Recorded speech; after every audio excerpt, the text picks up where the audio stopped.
Good evening, everybody. It is Steve Lookner with Agenda Free TV. We are here to bring you more coverage of the G5 geomagnetic storm.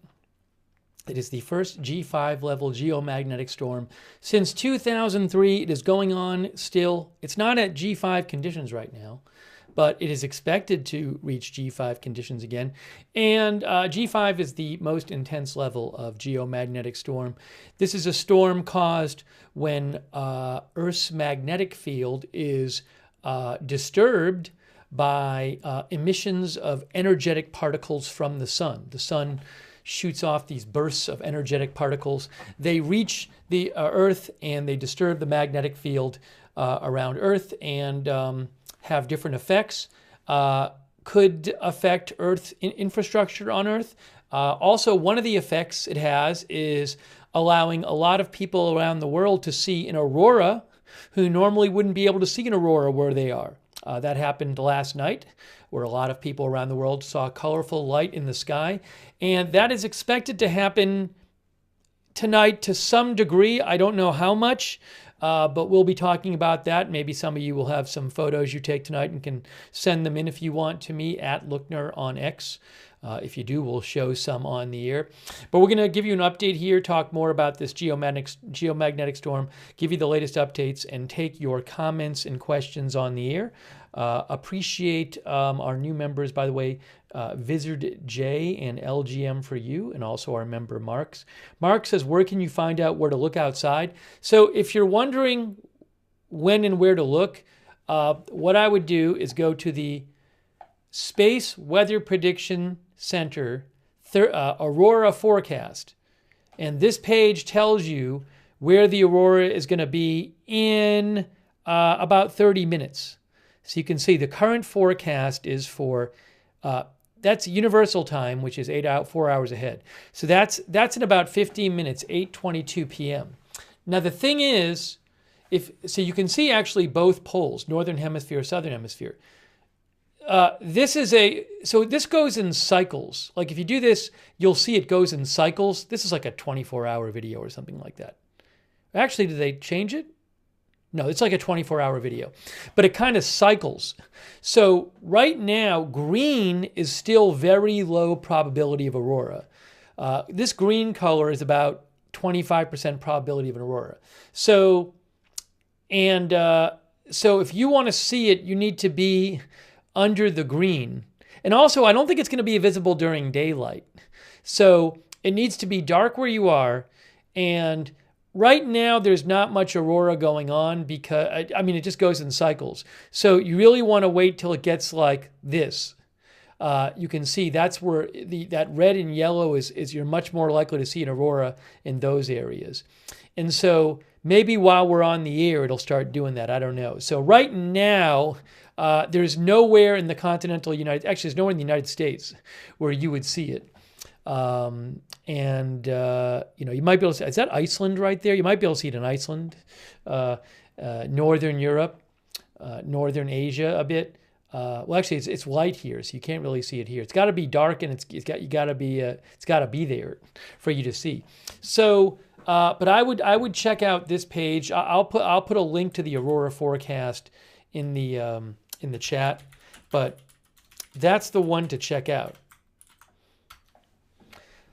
But I'll keep an eye on that forecast. That'll change over time. The last big kind of, well, there was a burst about, that was about, what was that? That was about 3 hours ago. And then there was that burst, which was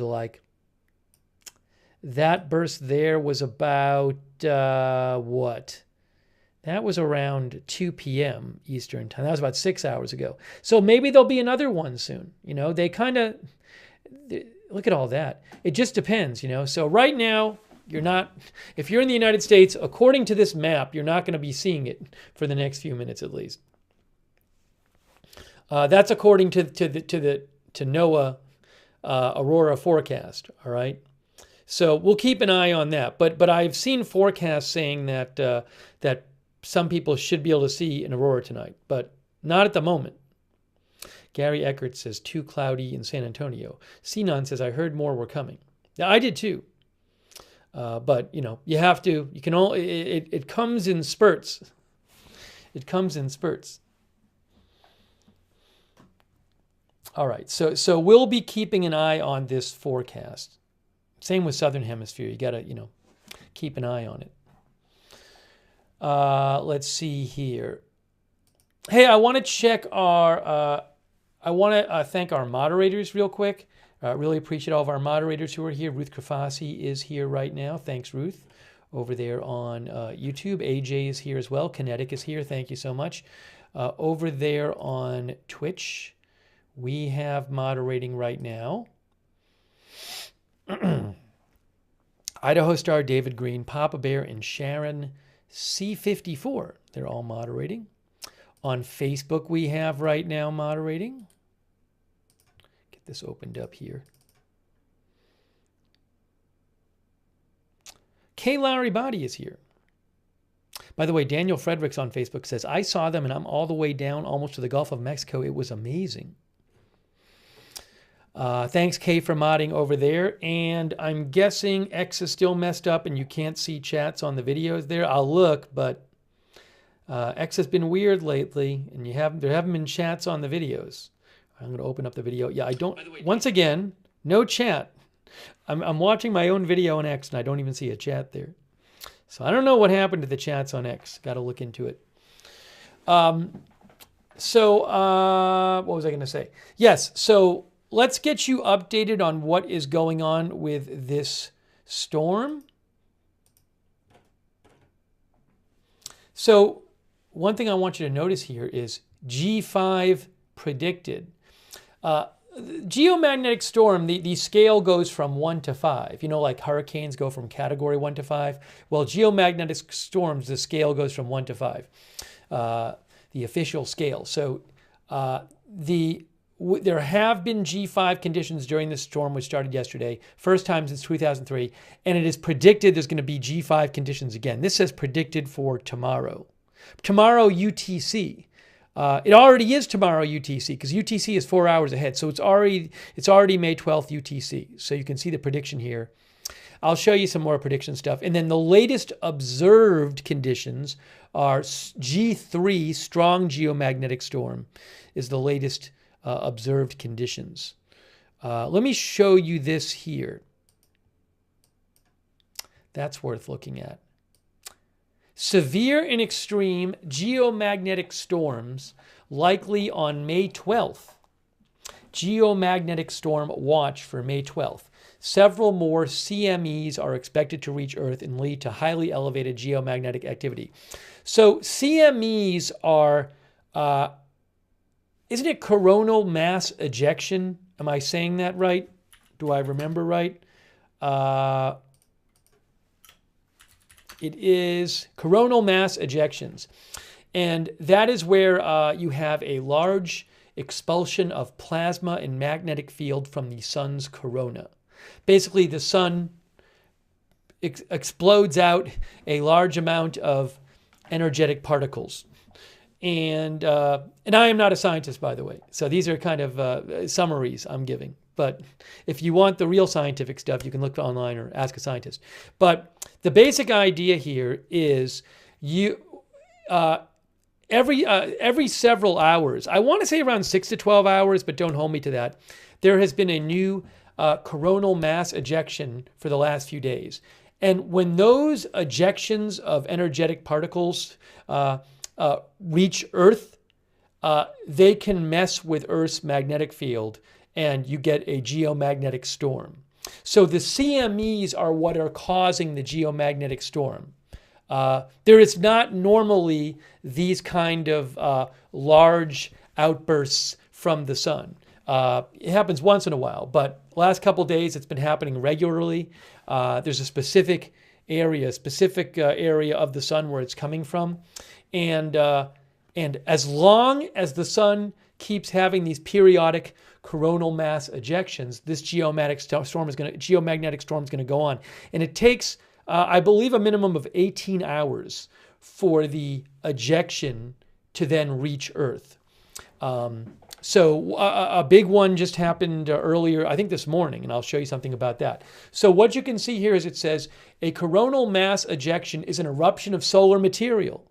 When they arrive at Earth, a geomagnetic storm can result. Watches at the level of G4 or G5 geomagnetic storms are very rare. Timing. Several CMEs are expected to merge and arrive at Earth on May 12th. Okay? And effects. The general public should visit our webpage to keep properly informed. The aurora may become visible over much of the northern half of the country, as maybe as far south as Alabama to Northern California. Now, there's been nothing prescribed. The scientists at NOAA, at Severe Weather Prediction Center, they have said, they have a press conference yesterday. They have said that there's no special measures that any regular person should be taking. When they give these warnings, it's not real in these watches. It's not really directed at a general public audience, although I guess something that the general public audience would be very interested in is whether there's going to be a corona or not. But the warnings are more directed to people and businesses that, say, work with critical infrastructure that could be affected by this. So, for example, you could have effects on the power grid. You could have effects on high-frequency radio communication. You can have effects on GPS, those kind of things.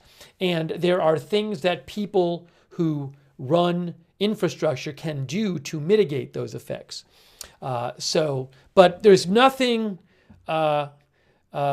they said it yesterday in their press conference or their conference call with press. There's nothing that's recommended that regular people do special to prepare for this. It's this the way this would impact you personally would be like if something happened with infrastructure. But that's you can't do anything personally to protect the power grid and high transmission power lines kinds of things. That's something like the utilities need to do. So nothing recommended for the general public specifically. I did hear one of the scientists on the conference call yesterday say something like, do the things that you'd normally do to like just have prepared in case there's a blackout or something like that, because there could be in theory somewhere, it could be a blackout. Nothing special to this storm.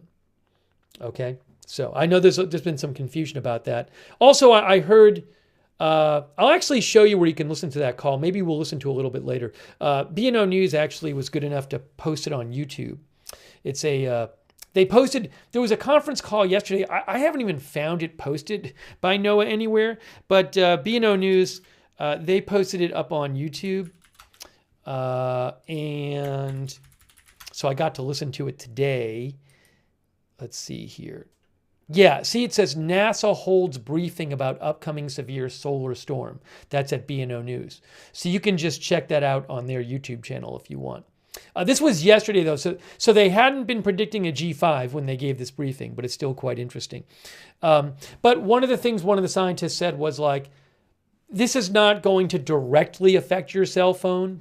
If it's going to affect your cell phone, it's going to affect your cell phone by like affecting the power grid. This is not going to directly affect the power lines coming into your house. If it affects power lines, it's going to affect like high transmission power lines. So again, as an individual, as a regular person, you and me, people who don't work in utilities or have some other specialized job connected to GPS or something like this, or the electrical grid or something, you are not recommended to do anything super special to prepare for this. So I know that there's been some questions about that, so I do think that's important to say. All right, but maybe we'll listen to that in a little bit. But anyways, you can see here. G4 and G5 geomagnetic storms likely on May 12th. So this is going to continue. This is going to continue. Let's see here. And thanks Janet Burnett, by the way. And maybe we'll get, maybe there'll be some corona activity tonight. We'll have to see.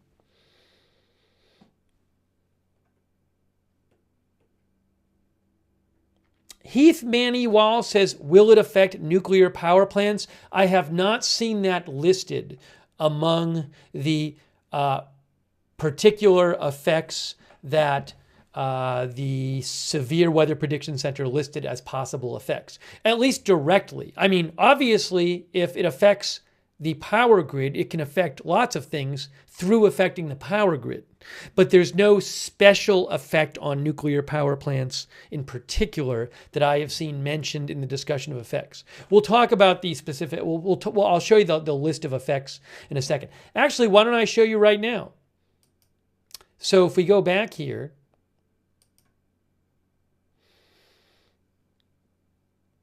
G5 extreme geomagnetic storm impacts. Power systems. Widespread voltage control problems and protective system problems can occur. Some grid systems may experience collapse or blackouts. This is when there's G5 conditions going on. At the moment, we are at no storm conditions observed, but that fluctuates over time. So the storm is still happening, but at the moment we're down to just none, G none. But that's expected to go up. Power systems, widespread voltage control problems and protective system problems can occur. Some grid systems may experience complete collapse or blackouts. Transformers may experience damage. Spacecraft operations may experience extensive surface charging, problems with orientation, uplink, downlink, and tracking satellites. Other systems, pipeline currents can reach hundreds of amps. HF, high-frequency radio propagation, may be impossible in many areas for 1 to 2 days. Satellite navigation may be degraded for days. Low-frequency radio navigation can be out for hours. And Aurora can be seen as low as Florida and southern Texas when you're getting G5 conditions, typically 40 degrees geomagnetic latitude. They have a prediction on here, but I don't know how up to date that is. Let's go to the prediction thing. 3-day geomagnetic forecast. Now, this forecast was issued. This was issued at 6:05 Eastern Time. Okay, so this forecast is about 2 hours old. All right. So if we look at the forecast, this is the G level. And it's important to remember universal time is 4 hours ahead of Eastern time. So right now it is about 12:24 universal time. So look at this, guys. Look right in here. See this? The forecast for 8 p.m. Eastern time to 11 p.m. Eastern time is for a 7.67 K level. This is going to sound confusing, but K level is a measure of the geomagnetic storm. And when K level reaches 9, the G level reaches 5. I know this is confusing, but basically this would be like a G4 in here. 7.67 and 8 are G4 and 9 is G5. So, I mean, according to this forecast, look at this. Right now, the current conditions are G0. But it does say, according to the forecast from 2 hours ago, it says that between 8 p.m. and midnight, the KP index is supposed to get up to 7.67, which would be a G4. And then for the next, it's supposed to stay above 8 for the next, on average, I guess, the next 18 hours. Maybe that's with fluctuations in there. But again, it's a hourly 3-hour K forecast. So, I mean, the next 24 hours, that's all G4 level. That's basically the next 24 hours. Yeah, because 00, May 12th, is 8 p.m. Eastern, May 11th, which is about 20 minutes ago. So this basically says that on average, the next 24 hours, it's supposed to be G4 or above. Okay, you can see 767, 767, 89, 867, 877. Then the next 2 days after that, it's lower. So that suggests to me that if this does hold, I would expect to see during the evening, you'd expect there would be some corona stuff to see. But right at this moment, currently, the current latest observed conditions is G none. But that changes over time. If you watched last night, we were watching it, it changes pretty regularly.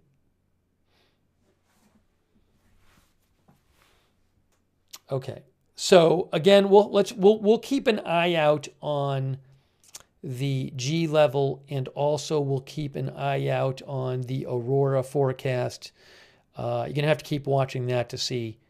That is the forecast for 27 minutes from now. About 20 minutes from now. The Aurora forecast. And yeah, I mean, in 20 minutes, you need this color. That's where you can possibly see an aurora. So if you're in the U.S., you need color to be on top of you on the forecast, and it's not right now.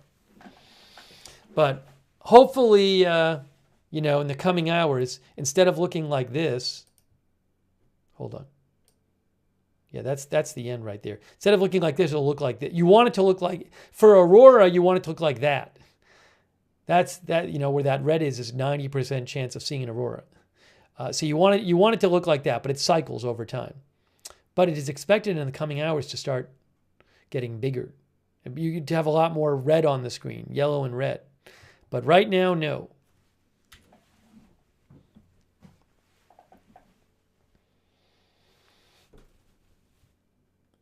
So according to this, if you're in the United States, you will not be able to go out right now and see an aurora, or in 20 minutes. April Coco says the sun is trying to microwave us. Wow, April Coco. Thanks, by the way, to Anthony Woods, our new member in Game Biter, who says, are there going to be any planned blackouts to prevent transformers from getting damaged? So I did see something today. I haven't heard about any kind of planned blackouts, but I did see something today in an article I was reading from the New York Times, which said, hang on, I'm going to pull it up here so I can see it. It said,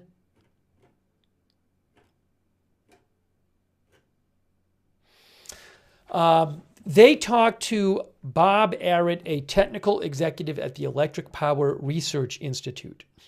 And he said some utilities saw high temperature alarms triggered overnight on parts of the electric grid, but he also said it was too early to know if those alarms were related to the solar storm.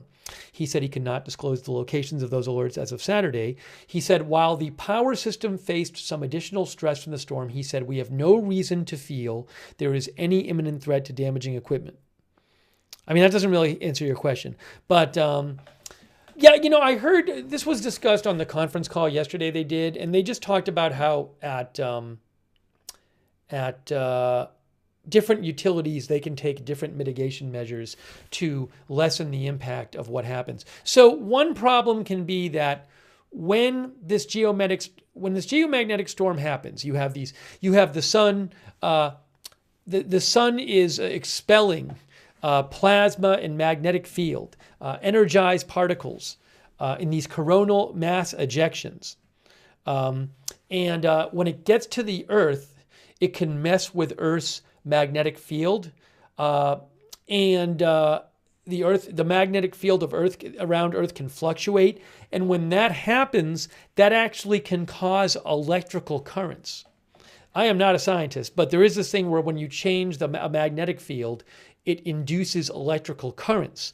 So one of the things that one of the scientists said on the conference call yesterday was that you can end up with electrical currents in places they're not supposed to be, like high capacity power lines. And I believe also like it can be a different kind of current. So utilities are aware of this possibility, and they can take certain measures to minimize possibility of disruption or damage. We read a thing yesterday where, like, I think a power company in New Zealand, their utility, they had maybe shut certain things down. There's no blackout or anything there, but they had said that they were doing something or other there. If I can find it here, what is the new Transpower? Transpower in New Zealand.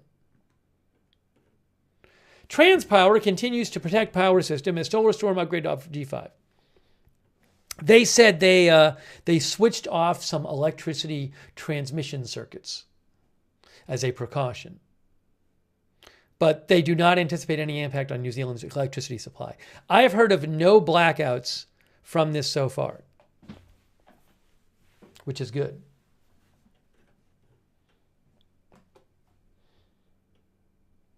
Okay. Let me go back here.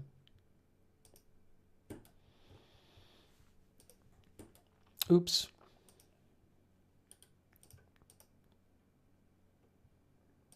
I want to show you some more updates from the Space Weather Prediction Center. Take some more comments too.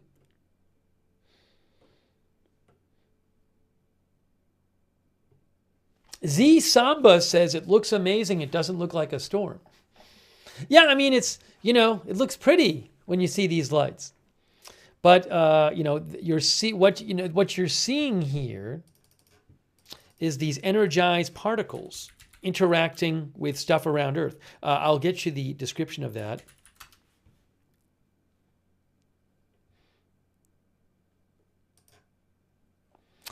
Here, look at this. Check this out. From Space Weather Prediction Center.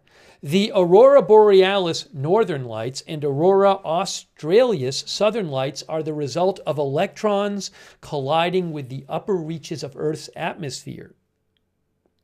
The electrons are energized through acceleration processes in the downwind tail right side of the magnetosphere.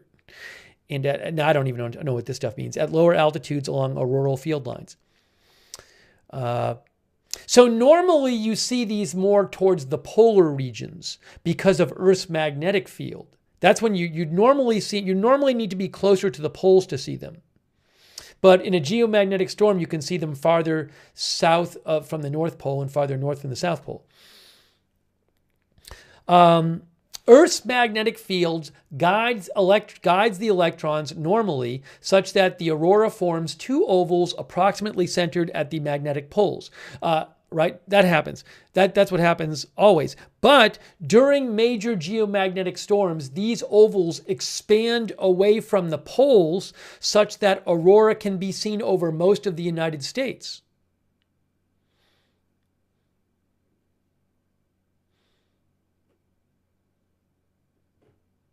So that is what's happened, is that normally you can see them if you got to be far north or far south to see them, but during a geomagnetic storm, a lot more people can see them.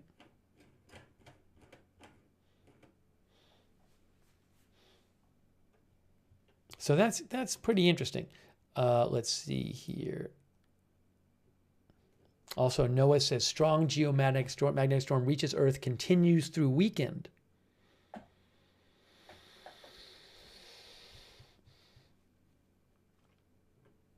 Thanks, by the way, to MJ323.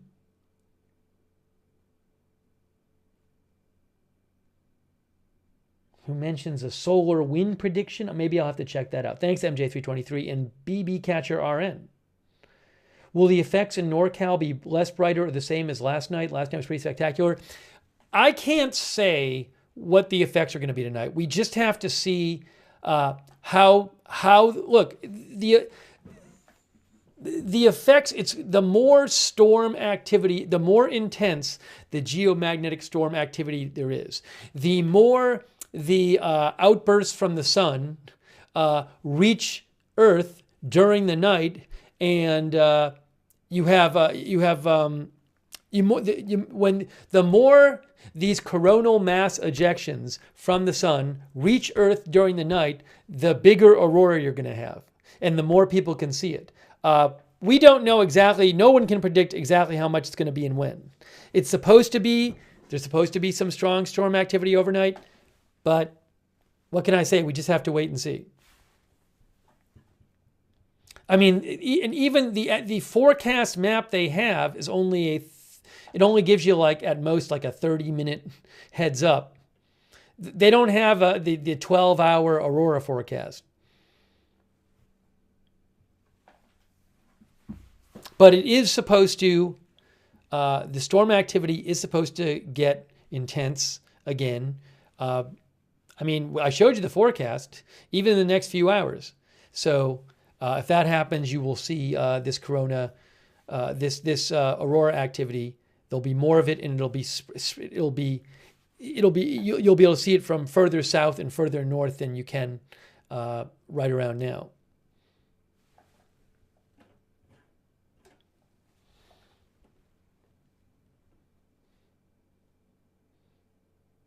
Our viewer, I'm Not a Cat, says, couldn't see the aurora in Wales tonight. Flossbird says, why can't we predict further out than 30 minutes? So I'm not a scientist, but my understanding is, like, they don't know exactly. It's just, they don't know exactly, like, how, when exactly the corona mass ejection, a particular coronal mass ejection is going to start interacting with the Earth and reach Earth. They don't have an exact time of that. And also, they don't know what the exact nature of the interaction is going to be. So it's just, that's the current level of scientific knowledge and ability, is you're just restricted from what you can know. So there would need to be, maybe they could predict it better if they had like much better measurement devices that could go way out into space further or something like that. I don't know. But that's just the nature of scientific knowledge right now. Yeah, science is hard, said the Fonz. Hey, thanks also Athletics.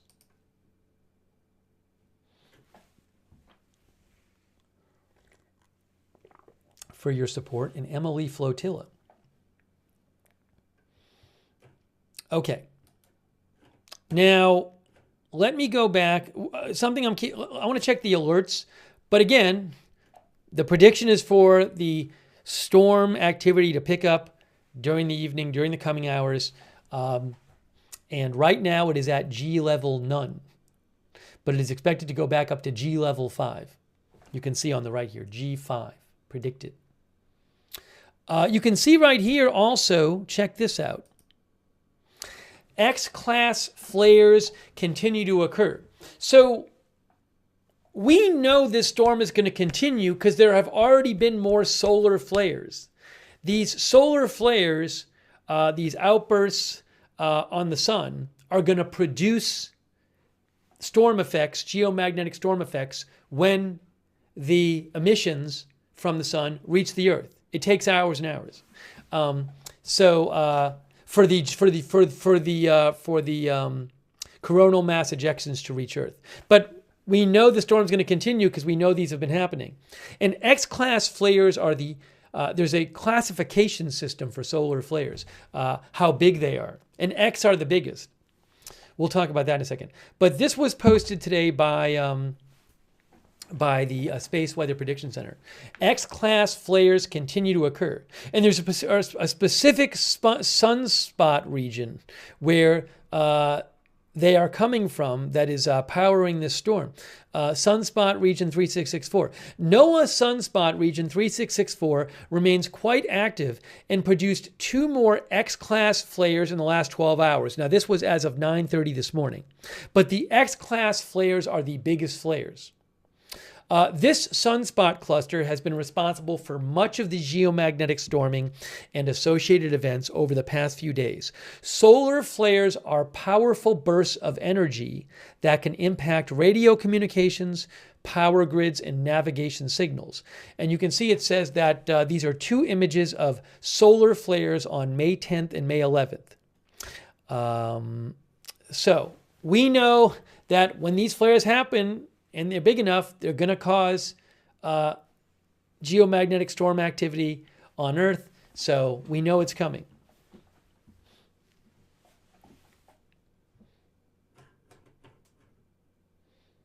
I saw an interesting article about the classification system of the flares, how that works. I wanted to show that to you. Right hang on a second here. Here. What is a solar flare?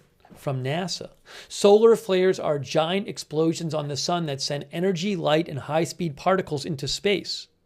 These flares are often associated with solar magnetic storms known as coronal mass ejections.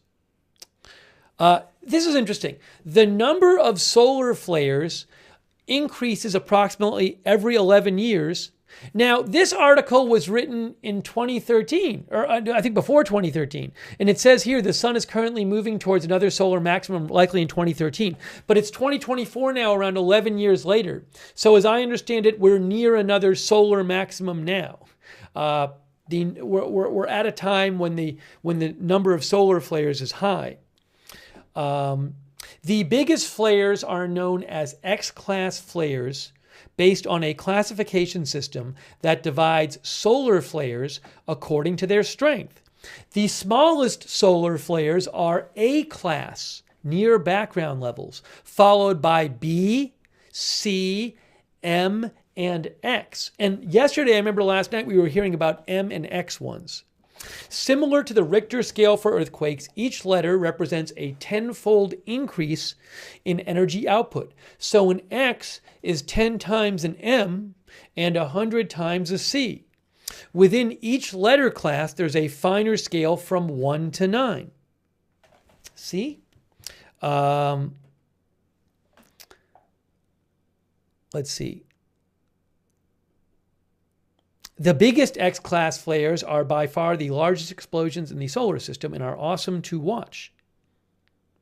If they are directed at Earth. Now, something to keep in mind is you have to remind yourself of this. I remember when I read this, I was like, oh, that makes sense. So the sun is round. Earth is only in one specific direction from the sun. So if there's like a big solar flare, but it's on the opposite side of the sun as the Earth is, those particles are not going to go towards Earth. They're going to go in the other direction. So for a solar flare to end up impacting the Earth, it doesn't just have to be a big solar flare. It's got to be at the right place on the sun, location-wise, for the emission to go towards Earth. And actually, I think the surface of the sun, I think rotates once every 27 days, but it does rotate. So eventually, this sunspot where a lot of, or this sunspot cluster where these solar flares keep happening, it's going to keep rotating, and eventually it'll rotate to the point where those solar flares won't be directed towards Earth. And then I heard a scientist say on the conference call yesterday that maybe when it comes back around, it might still be there, but if it is, it probably won't be as big, as strong as it is now. But that's interesting. I was reading about that, and I thought that was interesting. So that's why it says, if they are directed at Earth, such flares and associated coronal mass ejections can create long-lasting radiation storms that can harm satellites, communication systems, and even ground-based technologies and power grids. So, interesting. All right, I want to take some comments here. Hey, are we still at G0? We're still at G0. Current conditions. Current conditions, G0.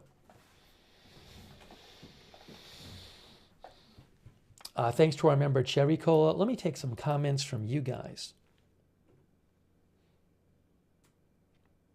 Hidden Shin says, Bill Nye interview yesterday was very informative. I did not see that.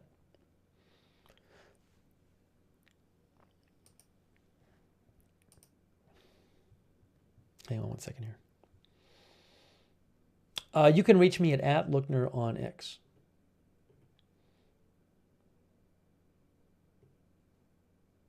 Space Date says there are 2 more clusters of spots coming into Earth projection field. That's what Space Date says. I don't even know about that.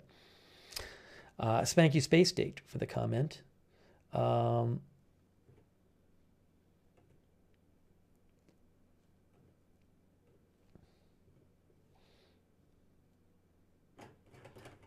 They also have here, you know, they have this.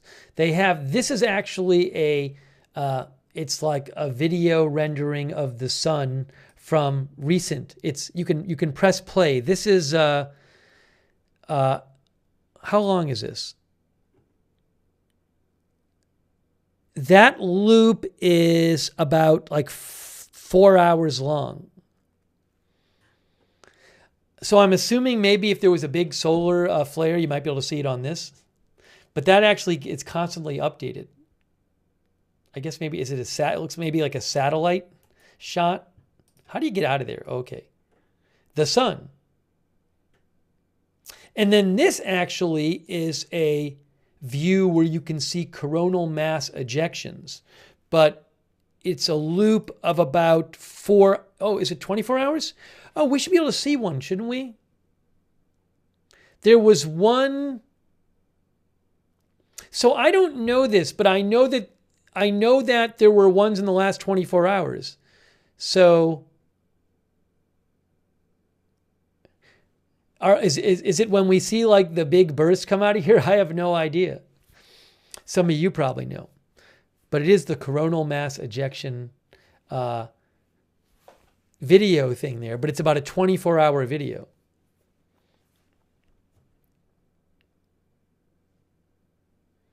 Some of our viewers are saying yes. I would assume I would assume you can see it on here because it's called the coronal mass ejections video. I mean, you can see certain bursts at certain points in the last 24 hours. I don't know, I would assume the really big ones are the coronal mass ejections, but I don't know.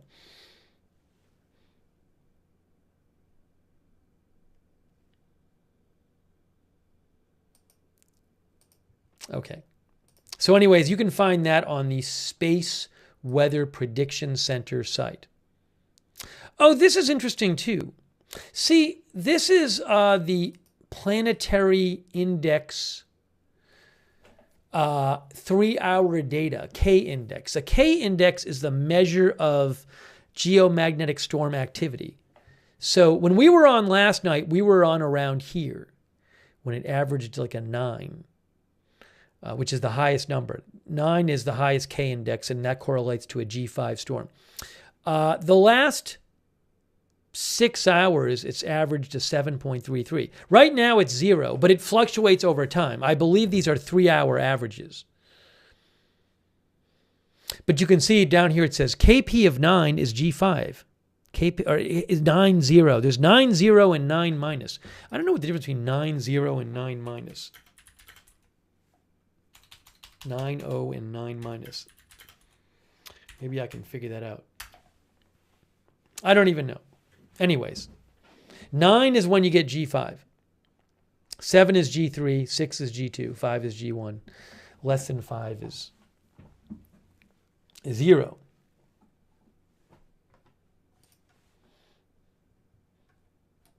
So I would certainly expect while we're on the air, the current conditions to change. Right now, it's at G0. I would certainly expect this to change.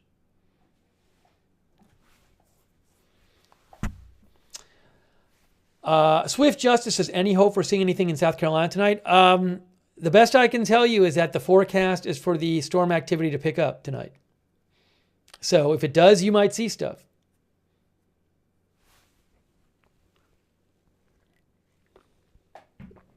Did I see any of the cool colors last night? Yes, I was able to go outside and I couldn't see it with my naked eye, but I took a photo which showed green sky. I'll actually show you my photo from last night that I took for myself. But yeah, you couldn't see it with naked eye, but you could see it with your phone. It's not that, actually it's kind of, let me show you this here. Oops. There it is. But you actually in the photo could see the streaks. Like I couldn't see that with my naked eye. But it was cool that you could see it through the camera, through the phone.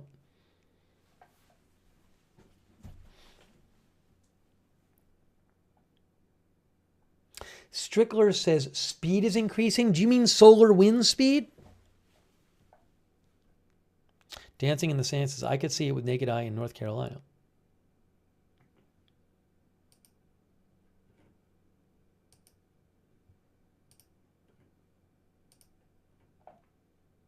All right, so people are talking about solar wind speed. That They probably have that on here. Solar wind observations. Where is it?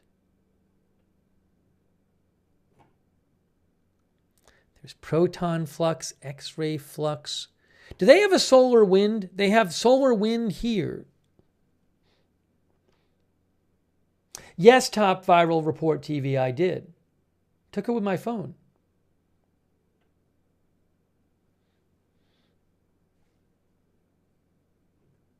Yeah, there's other sites too. There's Space Weather Live and what is it, Space Ham or something like that. There's a bunch of other sites too. What is the But I would think they'd have it on, yeah, real-time solar wind. It's right here. It's right here, real-time solar wind. Now, I don't know really how to read this.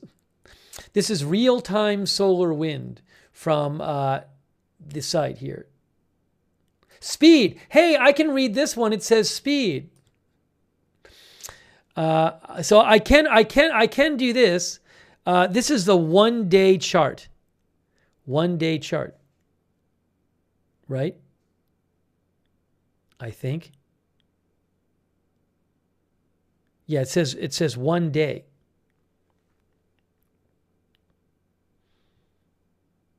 So it says 988 compared to, it's higher than most of the day. But I don't know what exactly that means. What I should take from that. The Aurora forecast updated? Hold on a second. We'll check that out too.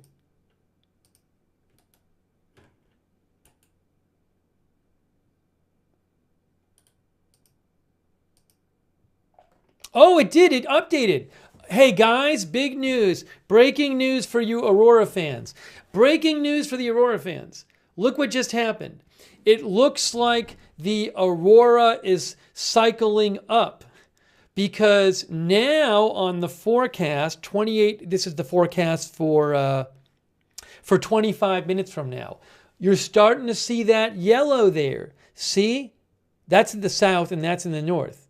But what normally, before it was just green and now you're seeing that yellow, this is what's supposed to happen. We're supposed to get more storm activity. As we get more storm activity, you can see more aurora. And yellow is about a 50% chance of seeing an aurora.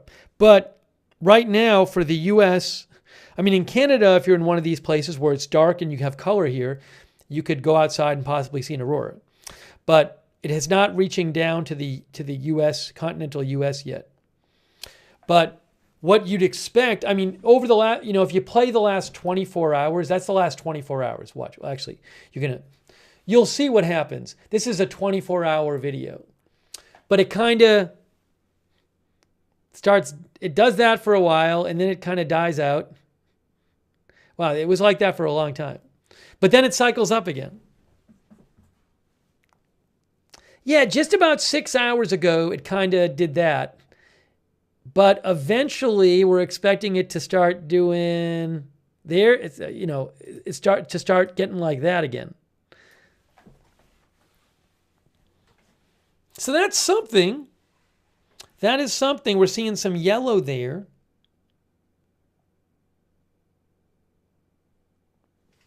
So maybe in the next hour or two, we'll start seeing some in the U.S. Look, if you're in Canada and in some of these places, you could do it. Iceland, Scandinavia, if it's still dark there.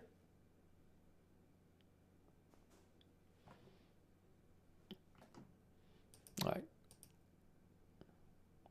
Now this says Aurora view line for tonight and tomorrow night experimental.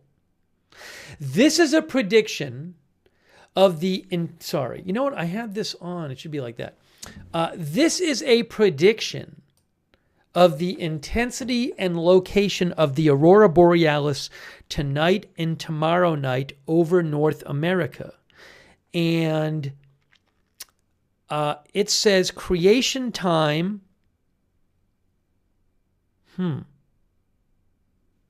Oh, this is recent. This is from 3 minutes ago.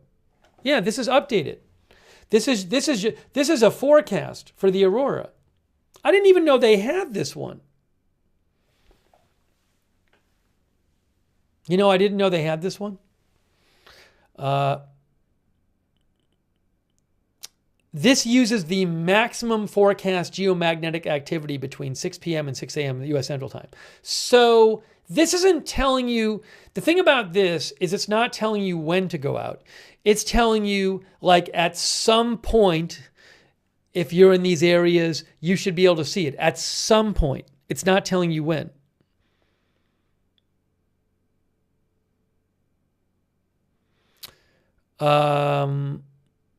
Aurora can often be observed somewhere on blah, blah, blah, blah.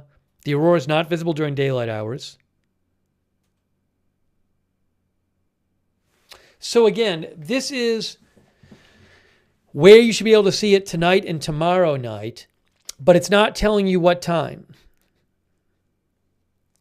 So when I look at this, I'm in Boston, and it looks like I might be out of luck because Boston is not in either of these. Now, I'm confused, though, because last night it went down much further south. So are they just not expecting to be able to see it further south?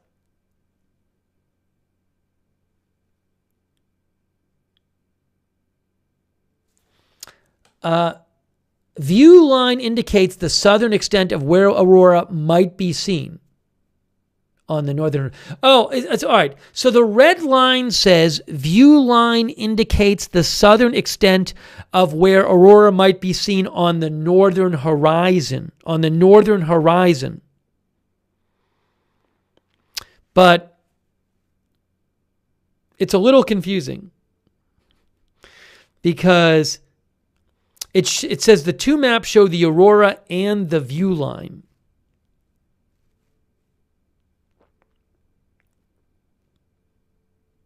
So I guess like the red line is in theory the furthest south you might see it, but is the idea that you like let's look at this one full screen. Is the idea that if you're like here that you could see it, but the chances are low? Because you see it says likelihood of aurora here. And red is a lot more likely than green.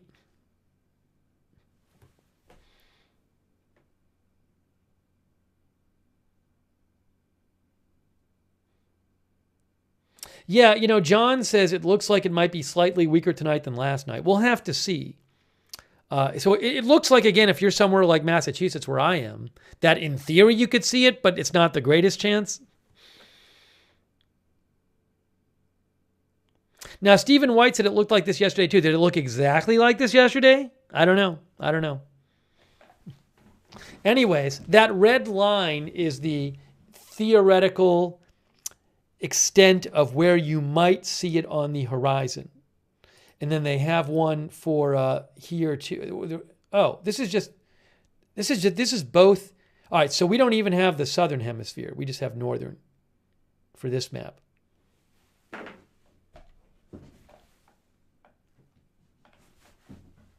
Anyways, I'll post it in the chat for you. I'm going to post the map in the chat. You can look at it. But it looks like if you're like in, like say, according to this, if you're in like Arizona or Georgia or Tennessee, like you're out of luck. It's not a guarantee, but that's what this suggests.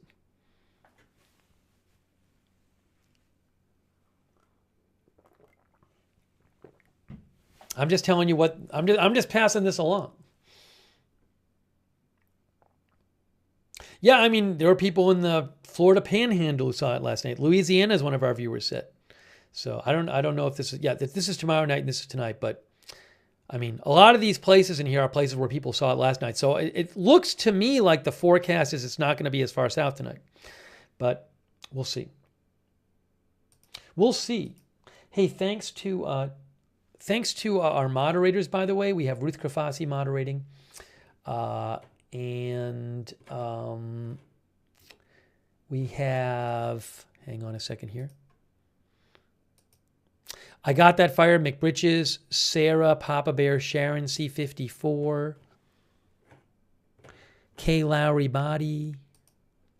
And thanks to David Tersch for the bits on Twitch. David says we aren't covering Gaza anymore. Well, it's not a 24-hour Gaza channel. The way this channel works is when there's big developments, I cover it. So it's not the 24-hour-a-day Gaza channel or the 24-hour-a-day NASA channel or 24-hour-a-day Aurora channel. So when like with any big news event, when there's big developments, we will cover it. Thank you, David Kirsch. I appreciate it. And yes, I did see it. I saw it, and I'm hoping to see it again tonight, but I saw it last night through my camera. Thank you, David. Super Natty Metal, thanks for the bits as well. Okay. We are still at current conditions, G none. When is this going to go up? When is this going to go up? The G none. Predicted G5. We're supposed to get back up to G5 again, but currently G none. Oh, I didn't even check the alerts. We got to check the alerts. Hey, thanks Mary Jane Kreuzer for your support. Mothball says, can see it right now in NC. It's not as bright as last night. Are you sure you can see it? I mean, if you can see it in North Carolina, then this site is wrong. I'm just saying that. If you can see it in North Carolina right now, this site is just incorrect. Because this site right now has an Aurora forecast, which looks like this. I'll show you.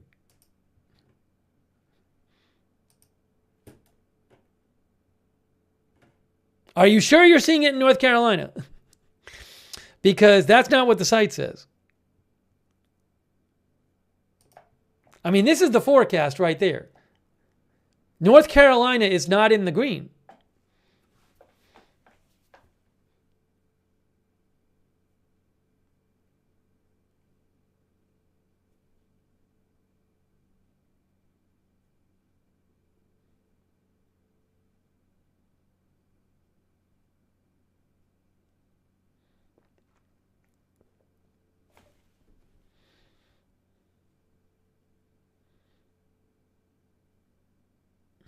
Unless you could see it. I mean, I'm taking this to mean where you can see it.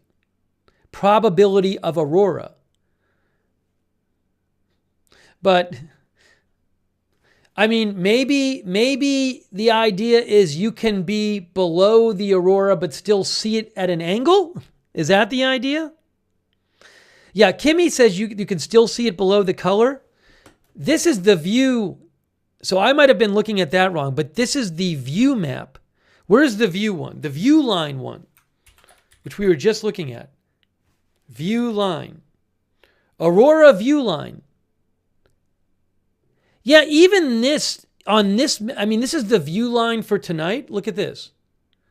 In North Carolina is like most of North Carolina is below the view line. Our viewer says it was wrong last night. So maybe the site's wrong. Zamozi says view line is never correct. JM Jalori says we saw it below the view line last night. All right, maybe the site is wrong.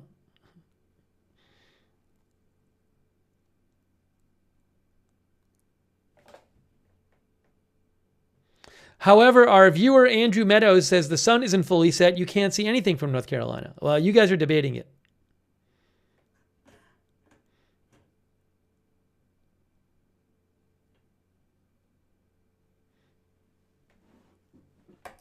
I don't usually look at the site, so I can't say how accurate it normally is. Anyways, that's interesting. You know, it's weird, though. So it's an interesting idea people are saying. The idea that with the forecast page, hang on. The idea that with the forecast page, one moment here.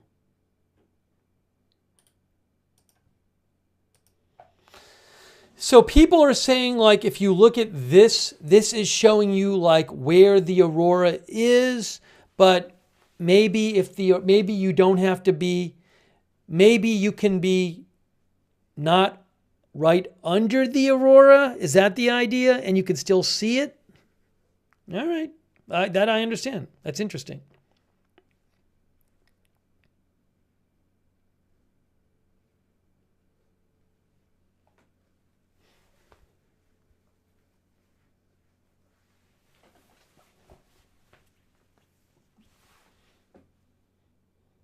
Well, we'll see where people can see it. Yeah, the play button is a 24-hour thing, so I don't really care about what happened in previous hours. I want to know what the current forecast is. This is the current forecast for 20 minutes from now, basically. That is the forecast for 28 minutes from, actually for about 20 minutes from now.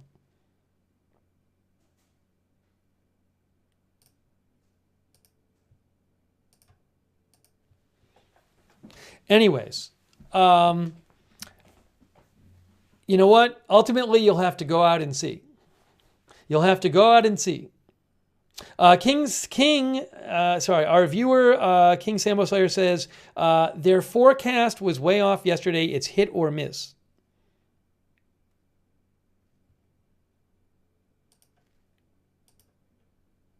Anyways, go out and check. Don't be deterred by the forecast. Go out and check and you'll see.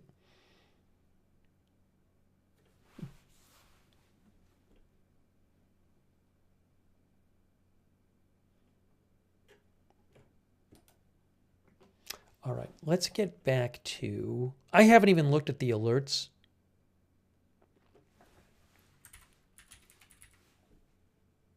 People might have sent me stuff already, by the way. I've just been, it's like so much to look at here. Just give me 1 sec. I'm going to check my messages. We're still at G0. Latest observed conditions, still G0. Predicted to go up to G5 again. Where is the alerts? I'm looking for the alerts. Alert watches and warnings. Yes. So there has been some alerts issued. Right now, the UTC is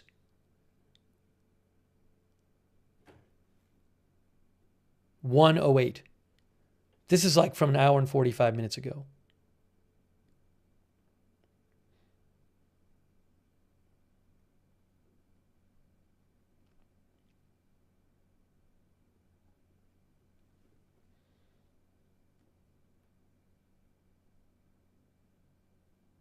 This is, I think this alert might be for like something that already happened. It says alert K index of 7, G3, synoptic period 2100 to 2400 UTC.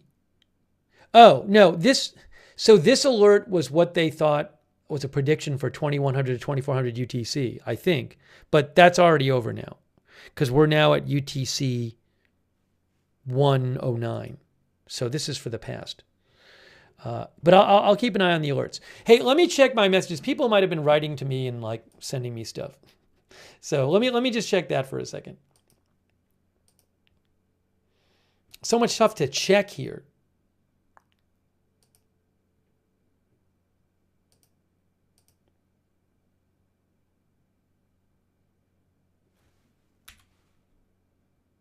For whatever it's worth, as some viewers have pointed out, the solar wind speed is higher than it's been in the last 24 hours. I don't know what to make of this, but this is the solar wind speed. Now, that's a 24-hour chart in the purple there. For whatever it's worth. Okay, I gotta check my messages. Here, while you look at this, I'll check my messages. David says, "Go out and see it." Thanks, David. Trish, I will. I'll check later. I will check later, and see what the deal is. I'm waiting till we have higher geomagnetic storm conditions.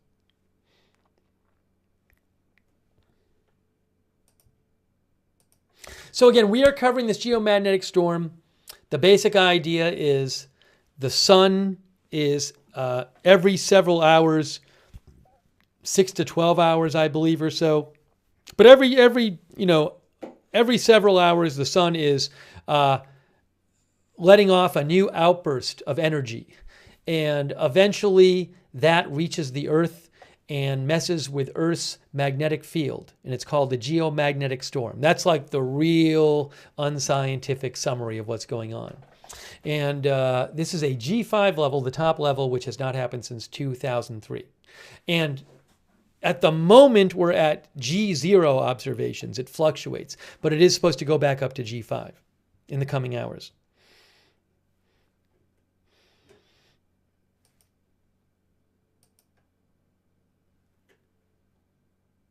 Oh, Vicky Tama mentioned we have a new update from Space Weather Prediction Center that they just came out with 10 minutes ago.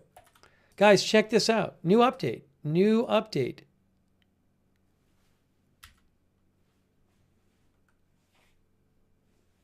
Check this out. News update.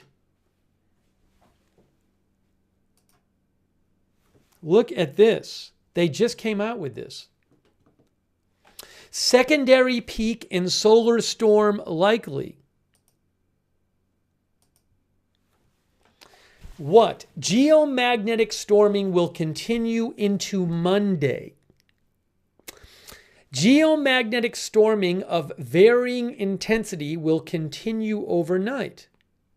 By early Sunday and into Sunday night, the next major coronal mass ejections, moving at speeds of up to 1,800 kilometers per second, will begin to slam into the Earth's magnetic field and reach the outer atmosphere.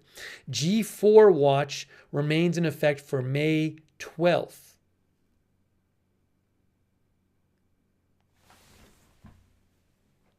That was just posted.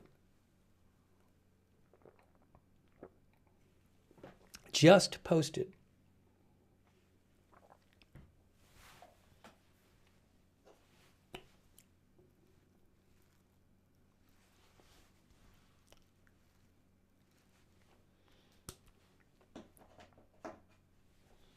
Thanks to our new member, Christopher Cowman. Thanks, Christopher. And also Italian Ghost.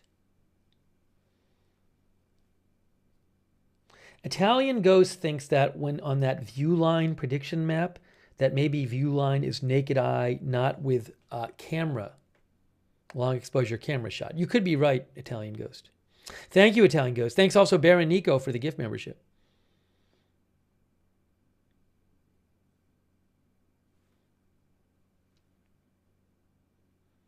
You know, it says G4 watch remains in effect for May 12th, but they're also predicting G5. They are predicting a return to G5 conditions.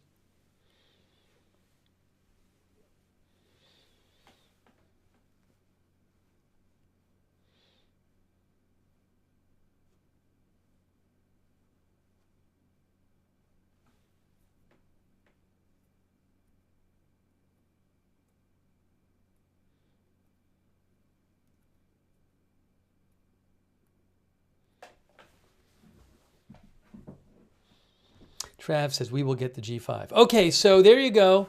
That is, it says geomagnetic storming of varying intensity will continue overnight, and by early Sunday and into Sunday night, the next major coronal mass ejections, those are outbursts of energy from the sun, moving at speeds of up to 1,800 kilometers per second, will begin to slam into the Earth's magnetic field and reach the outer atmosphere.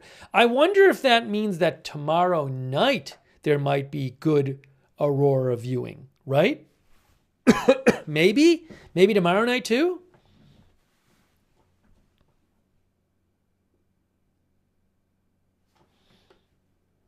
Okay, so that's interesting. Actually, I'll leave that up there for a second because I want to check something. Ruth says could certainly be. Laura Lee says maybe.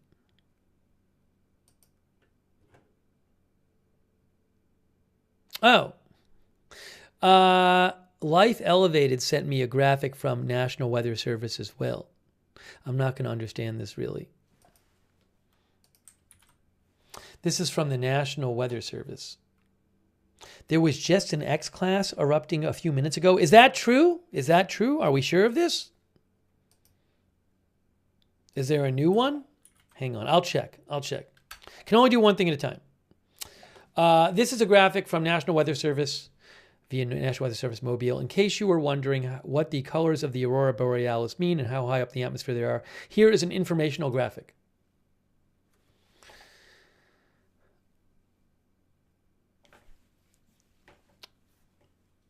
They are, I guess, pink is excited atomic oxygen at high altitudes. Green is excited atomic oxygen at lower altitudes. Blue and purple are ionized molecular nitrogen.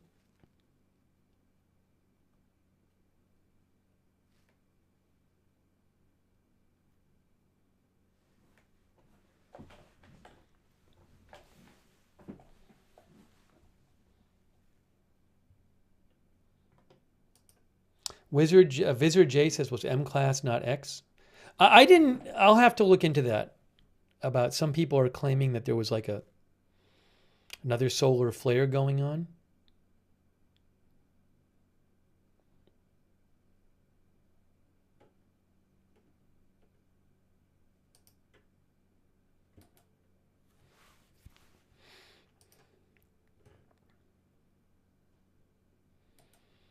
So I'm checking some of the things people have sent me, by the way. So hang on one moment.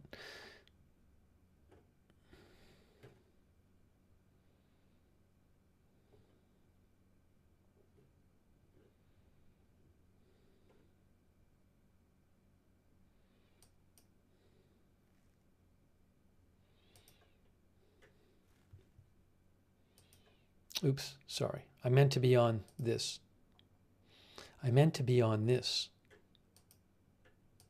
Where to go? One moment here.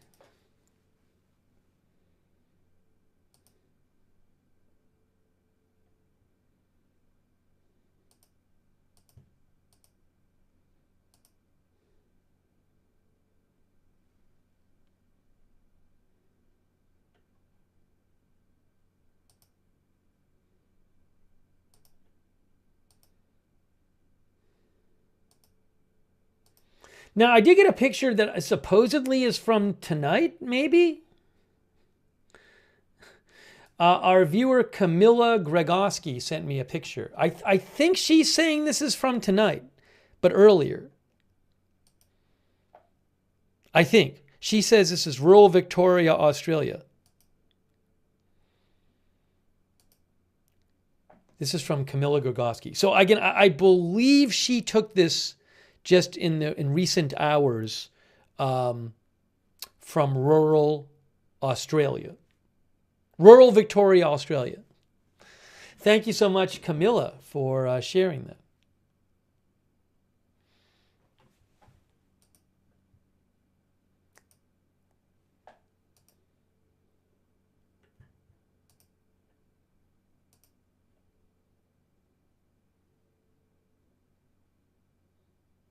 Yeah, some people messaged me about the forecast. I'll show you the forecast again.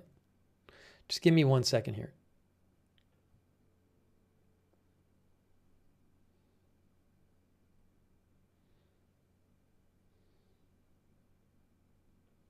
Iron Mill Radio said last night on the graph, the view line prediction graph, the view line was not in Texas and Florida. Again, it sounds like some people are saying their estimated view line of how far south you could see it. Some of our viewers are saying it was off last night. So I can't really check that right now, but you might be right. Hey, thanks Iron Mill Radio. So let's check. Oh, the forecast. Yes. Hey, breaking news. Breaking news, we're up to G1. Current conditions are now up to G1, guys. Look at this. Look at this. We are up to G1. There you go. It's going up. G0 to G5 is a measure of how intense the current activity is. Well, how intense the storm is. But for the latest observations, we got on the air and it was G0. But the forecast was for it to go back up to G5. So it is now up to G1. I can tell you that. If you look at the forecast,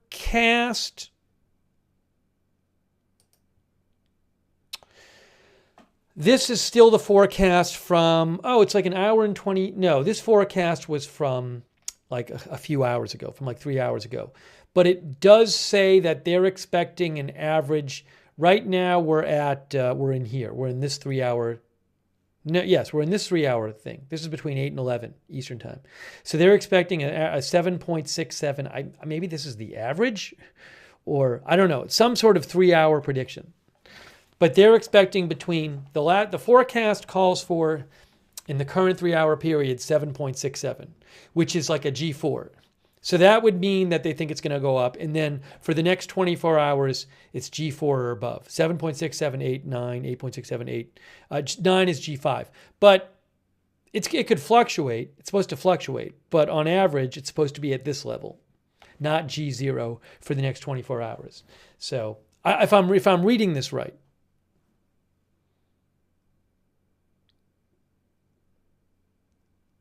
Or maybe it could be the forecast for the max reading in any 3-hour period. The point is, you see those levels are pretty high for the next day. And again, we're already in May 12th Universal Time.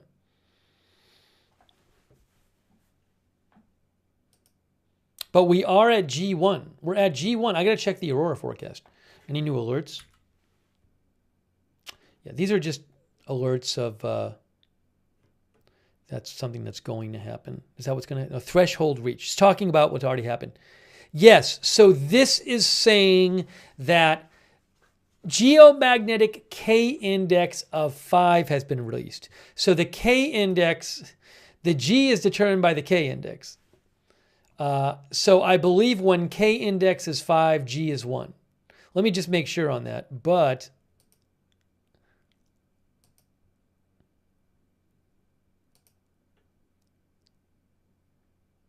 there's so many readings here. I want like the 3-hour observations. K index, yeah.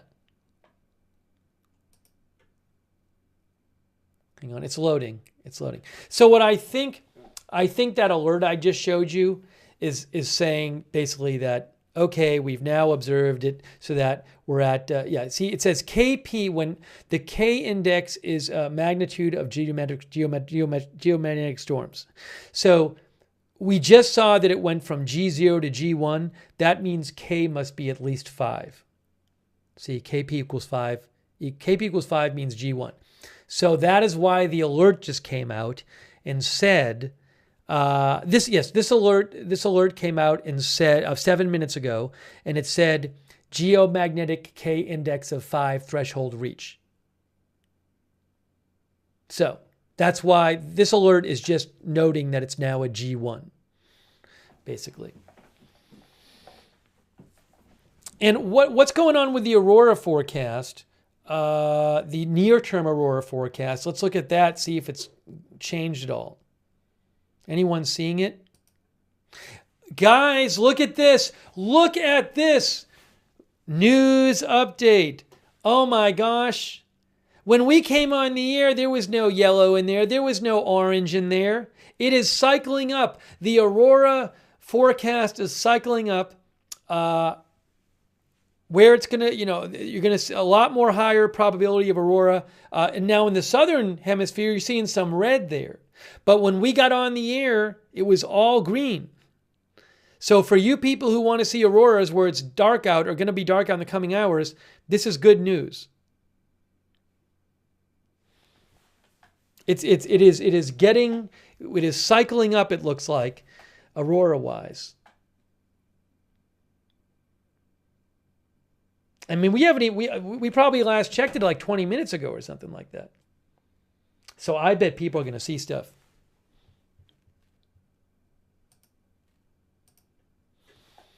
New Dragon says, now we're talking. Tan Moody says, yes, because I missed it yesterday. Yassine says, when can I see it from Montreal? You might be able to see it right now. Go outside. Go outside and hold your phone up to the sky and see if you see anything.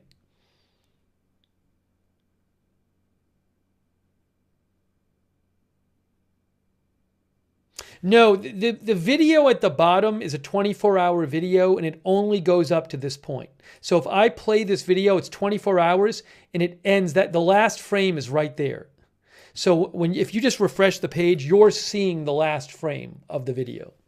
There's no forecast ahead of that.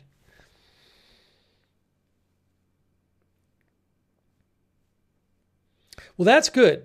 That's good. So, and actually look like, I mean, It looks like I should be able to, well, this is where it's located. And it's the probability that an aurora will be located in any particular place. And I believe it doesn't have, from what people are saying, it doesn't have to be right above you to see it. It doesn't have to be directly overhead to see it. So maybe you can be below this and look at an angle and see it. But it does look like I should be able to go outside and see something at some point soon. Joseph Fiorentino, thank you, Joseph. Joseph says not seen from Long Island at the moment.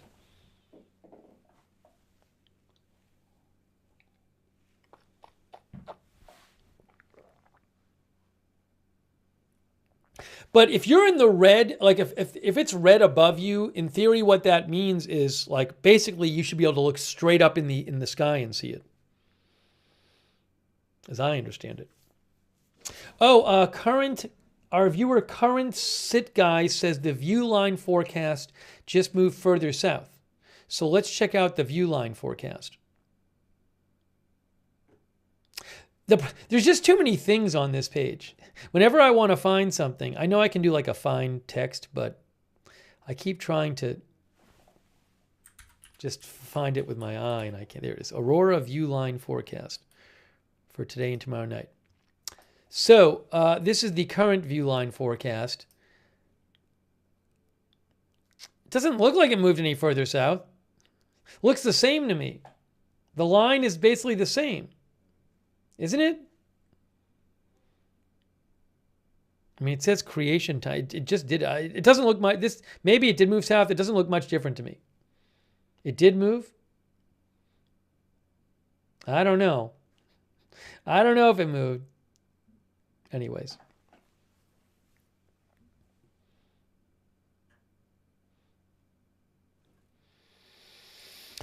So it does look like we are, but it does look, certainly the storm activity, the geomagnetic storm activity is picking up. It's now G1. It's forecast to pick up more. The forecast is picking up as well. So I think some of you are going to end up sending me some photos while we're on the air. Thanks Keystone News Now, who says last night the view line forecast was showing the same area covered and people in Florida were showing pics of it. Maybe that'll happen tonight.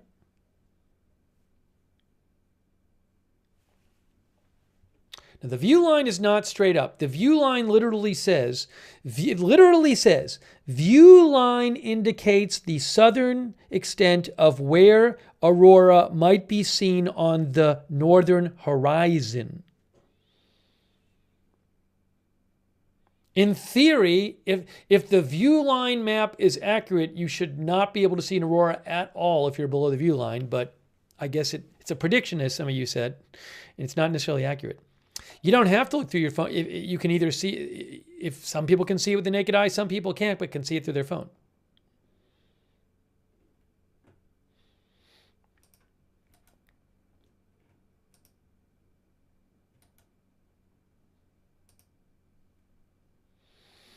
Okay, here's what we're going to do. We are bringing you live coverage of this. We are bringing you live coverage. We're going to be here as it develops, see what happens. And I'm going to, hang on one second. Where's that thing I just saw before?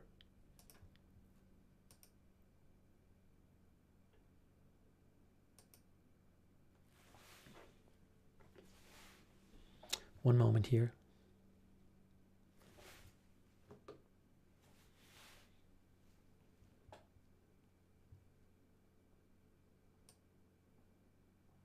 Seems like it's ramping up. Seems like it's ramping up. Ronan thinks it's going to be better than last night. I don't know. That's a pretty big bar to reach. What I'm going to do is I'm going to take a 1 minute break. I'm taking a 1 minute break. Then I'm coming back and we'll see what happens as the conditions ramp up, it looks like. All right. So I'll be back in 1 minute.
All right, we are back.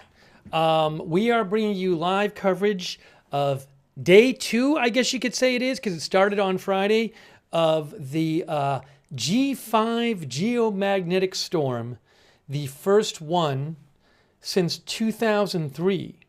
G5 is the highest intensity level of geomagnetic storm. Basically, in very non-scientific terms, because I'm not a scientist, a geomagnetic storm happens because the sun periodically has these explosions of energy. And that energy, in the form of things like particles and plasma, gets sent to Earth sometimes. And that eruption, that emission from the sun, can interfere with Earth's magnetic field. And when that happens, we have a geomagnetic storm. And one of this level has not happened since 2003. So there are still these eruptions going on the sun. So that tells us that this storm activity is going to continue, because it takes, I believe, these eruptions are specifically called coronal mass ejections. And it takes at least 18 hours for those to reach the Earth. So scientists can tell when one of those happens on the sun, then they know, well, we've had one of those coronal mass ejections, so that means that the storm activity is going to happen a number of hours from now. So we are covering it now, and let's see here. And I showed you this earlier. You can see this is NOAA Space Weather Prediction Center saying another series of coronal mass ejections associated with solar flare activity from region 3664 in the sun over the past several days are expected to merge and arrive at Earth by midday universal time on May. So maybe on May 12th. So maybe Sunday morning or Sunday midday or something like that. Periods of G4, G5 severe extreme geomagnetic storms are likely to follow the arrival of these coronal mass ejections. And they actually say here, let me show you this. A coronal mass ejection is an eruption of solar material. When they arrive at Earth, a geomagnetic storm can result. Watches at this level are very rare. Several CMEs are anticipated to merge and arrive at Earth on May 12th. Okay, so this is a geomagnetic storm watch. The watch is for G4, but the current prediction is for it to get back up to G5 at some point in the coming hours. And we are bringing you live coverage. And current conditions are breaking news. While I took a couple minutes away, guys, what just happened? What just happened? I think you know what happened. We are up again to G2 now. We are at G2. When we came on the air, it was G0, but the storm activity ebbs and flows, but it is now on the increase. It's supposed to get up to G4 or G5 right around now, basically. So we are up to G2, and I bet if we go to the alert section, we will see an alert about this. But you can see that right there. We're now up to G2. Latest observed moderate. And that's going to make the Aurora stuff better, I bet. I would think. Let me get the alerts.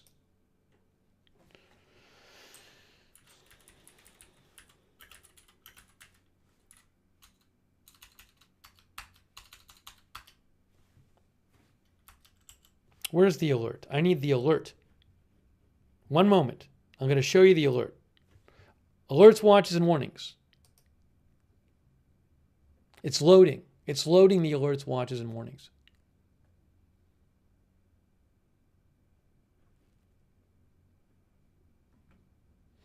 Okay, yes, G2, there it is. Alert. This was posted 5 minutes ago. It says alert.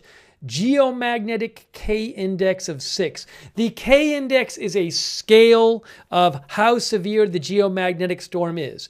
And there's two scales. There's the K scale and the G scale. The G scale is based on the K scale. So when the K scale reaches 6, the G level is then 2. So the K scale is 6, and therefore the G scale is 2. So that just happens. All right, now what it says right now, currently with a G2 level storm activity, Aurora may be seen as low as New York to Wisconsin to Washington State. That's in the US. Okay, now that will change. If we get up to G3 or G4 or G5, that's going to move south. But right now they say with this G2 activity, Aurora may be seen as low as New York to Wisconsin to Washington State. And they also say area of impact primarily poleward of 55 degrees geometric latitude. Induced currents, power grid fluctuations can occur. High latitude power systems may experience voltage alarms. Again, because the geomagnetic storm causes fluctuations in Earth's magnetic field, that can cause currents. It can induce electric currents in places that aren't supposed to have them, usually, like high transmission power lines, for example. Spacecraft, satellite orientation irregularities may occur. Increased drag on low Earth orbit satellites is possible. High frequency radio propagation can fade at higher latitudes. So we're up to G2 at the moment. It says it right there. And I wonder if the forecast has changed for the Aurora forecast. We'll check that.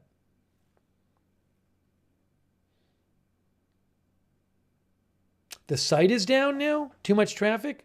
Is that true? It might be delayed. I'm in it. I'm looking at it. It's working for me. Aurora 30-minute forecast. 28 minutes. Yes. So when we came on the air, there was no yellow, there was no orange on this. So what you're seeing here, this is the Aurora forecast for about 20 minutes ago, I think it's where the Aurora could be overhead, and the chance of it being over you. But I think you can in theory be below it and still see it. But we're starting to see more red and yellow and orange, which represents greater chance of Aurora being at that location. So that's the current one for 20 minutes from now. I wonder if anybody has seen it and sent me a photo. I'm going to go look in a little bit. I'm in Boston.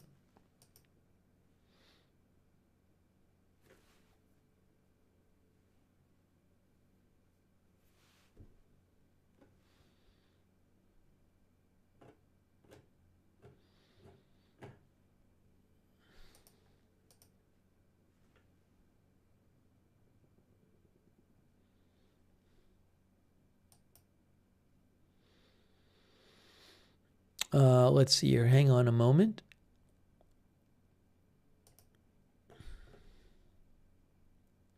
Joanna Heller says, I'm starting to see some green in Atlanta, but the picture didn't come through.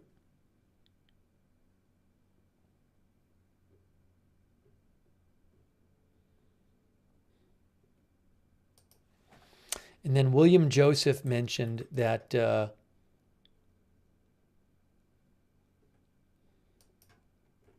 where is this? Yeah, William said he could see it with his naked eye last night in North Carolina, but it was kind of, faded. I think if you use your camera, a lot of people got much better view of it if you use your say your phone camera or something. Yeah, William Joseph says, view last night with naked eye. This is what he was seeing with his naked eye last night in North Carolina. That's interesting. I couldn't see any color with my naked eye, only with my phone. But that was last night.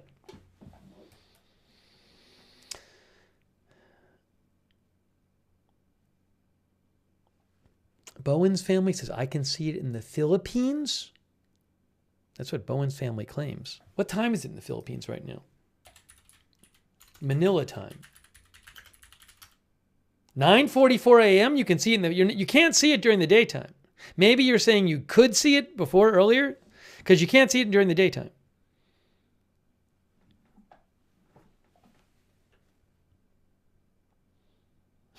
New Dragon says, sounds sus. Tom Rolfson says the Pixel 8 Pro night vision is awesome for this. All right, so we're up to G2 now.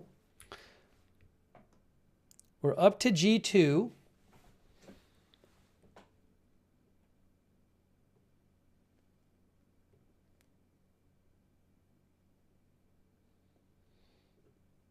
Benton says, nothing in mid-Ohio yet. King Acula says, I'm in Southern Illinois. We saw it very well last night. But we are seeing that the trend is up, right? Because when we came on, it was G0, and now it's G2. And again, the forecast is calling for it to get up to G4 in the coming couple hours, and eventually G5.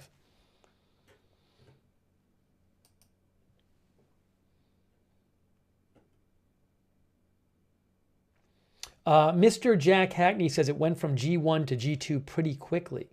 Yeah, what was the difference in those alerts? I can check the alerts, but it was pretty fast. It was, the G2 was at 1, the G2 was at 9:34 Eastern time, and the G1 was at 9:17 Eastern time. So it took 18 minutes. No, it took 17 minutes. It took 17 minutes to go from G1 to G2. I just checked. It was 17-minute difference between G1 and G2 strength of geomagnetic storm. So maybe in a few minutes it'll go up to G3. Better for Aurora.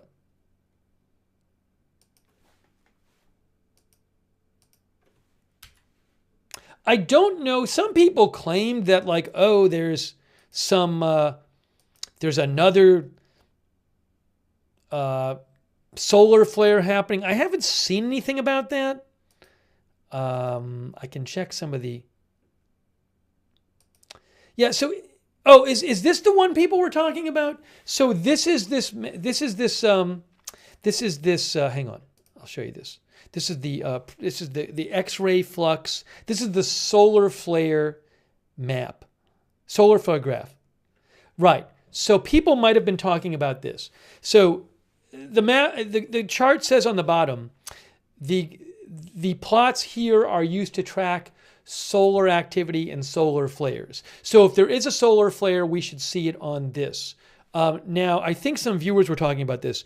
There was a peak of sorts around, I mean, I'm just eyeballing the time. It looks like about an hour ago. That would be 8:50 Eastern time. So I don't know if that was a solar flare.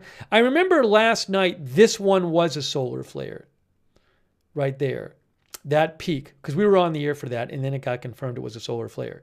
So again, some people might have been looking at this. I don't know, but that did happen about an hour ago on that solar flare activity chart there.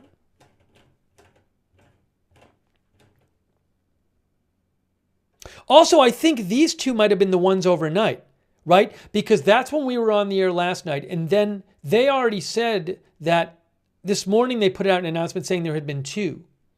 Maybe it was these two. We saw that. Hold on. I'll show you. Right here. X-class flares continue to occur. X-class is the biggest, most powerful kind of solar flare. Yeah, 2 X-class flares got produced in the past 12 hours, but that was at 9:30 Eastern. This sunspot cluster has been responsible for much of the geomagnetic storming and associated events over the last few days.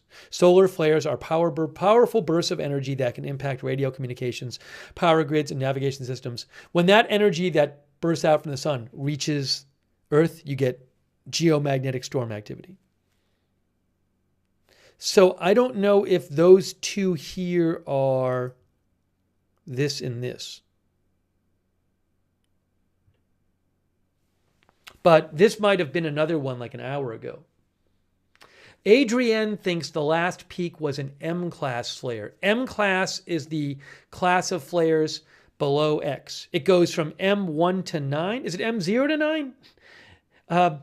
X is 10 times an M. And then they have numbers that come with them from 1 to 10. But, what does this say? Current, what's down here? Current beginning of maximum end? Latest X-ray event. I'm confused. Hey, this is it. It says it on here. It says it right here. I didn't even notice this. So look down at the bottom here. Some of you guys probably knew this. Latest X-ray event. By the way, GOES is a satellite. It's the Geostationary Operational Environmental Satellite, GOES 16. Okay, so it says beginning at 8:41 Eastern Time and 8:51 Eastern Time. So that's it. It's right there. And it says maximum M32. So that means, I guess it was an M3.2 flare. X is the biggest type of flare, and that's 10 times what you have when you have. Is it like an X1 is 10 times an M1? Is that the idea? Because they have scales. I read you an article about it and said X is 10 times what M is. But this says 3.2 M. The latest event is the latest X-ray flare detected by GOES satellites, either automatically or manually entered. All right. So it looks like that. It looks like that was an M1. That was about an hour ago. It has history too. Uh-oh. I'm not going to worry about that right now. Data. Anyways, if I'm reading this right, there was another solar flare like an hour ago, but it was an M, not an X.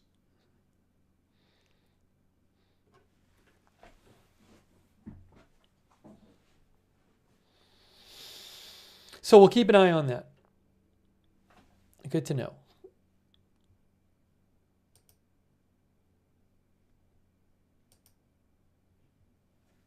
We are currently at G2. Let me see if anyone is messaging with any. Has anyone seen it from the US? Have they updated the forecast? Refresh. Now it looks like it's pretty much the same right now. Click on tabs. Click on tabs. What tabs? I clicked on these tabs.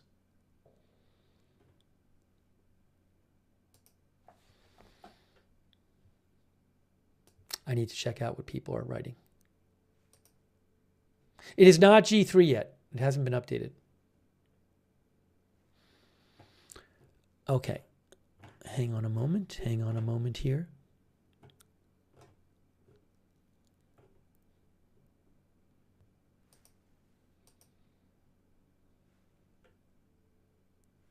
If this keeps up, what happens with air travel? This should not significantly affect commercial air travel, from what I understand.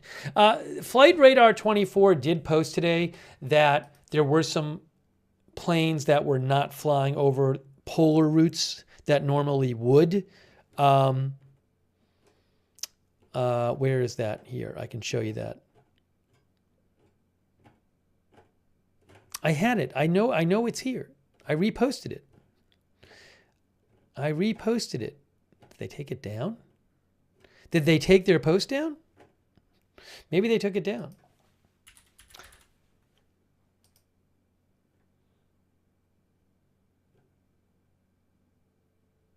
No, here it is. Qatar and Emirates flights to the U.S. West Coast are taking a more southerly route today, likely due to the strong geomagnetic storms. These flights usually take a transpolar route.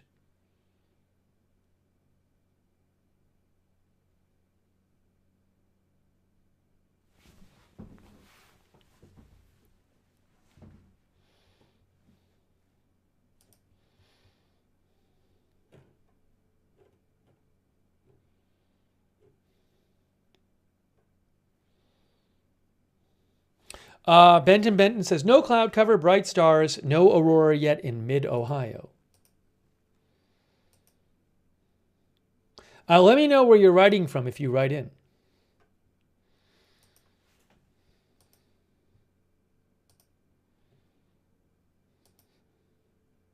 Some people are sending some photos in, but it's like I can't even tell if they're seeing anything in the photo.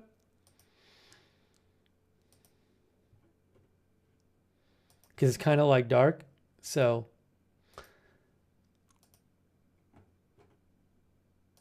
also, I think some people might be sending me some stuff from last night.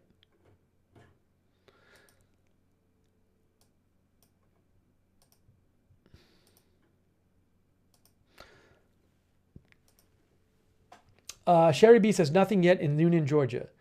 Lil Anna thinks it's from 10 to 1 a.m. best viewing times. I mean, it might depend on when this ramps up.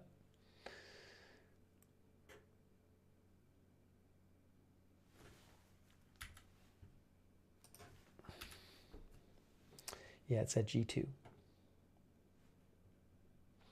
Thanks, Olivia May Julius, who says, will I see anything in Springfield, Missouri, and when? I don't know. What I can tell you is the more geomagnetic storm activity there is, the further south you'll be able to see stuff. And right now we're at a G2 level, but it's supposed to ramp up in the coming hours. The prediction for the next few hours is G4 level. So if you can't see something now, maybe in the next couple hours you will be able to see it. Unless there's clouds.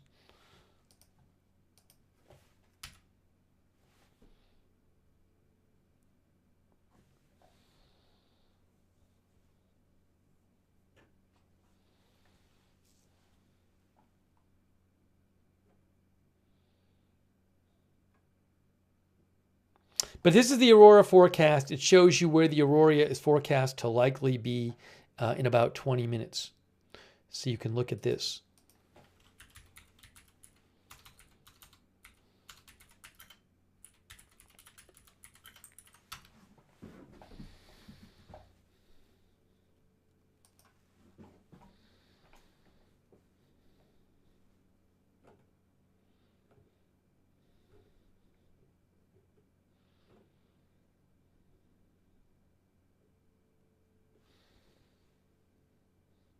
A9 says, can't see anything near Boston yet. Amy says, nothing yet in southwest Michigan. J626 says, last night in Cali it was 2 a.m.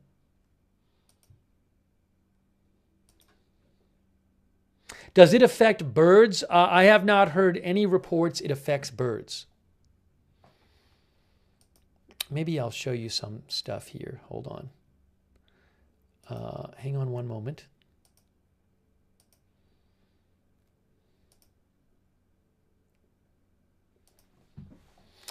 Vanessa Muller says nothing in Milwaukee, Wisconsin.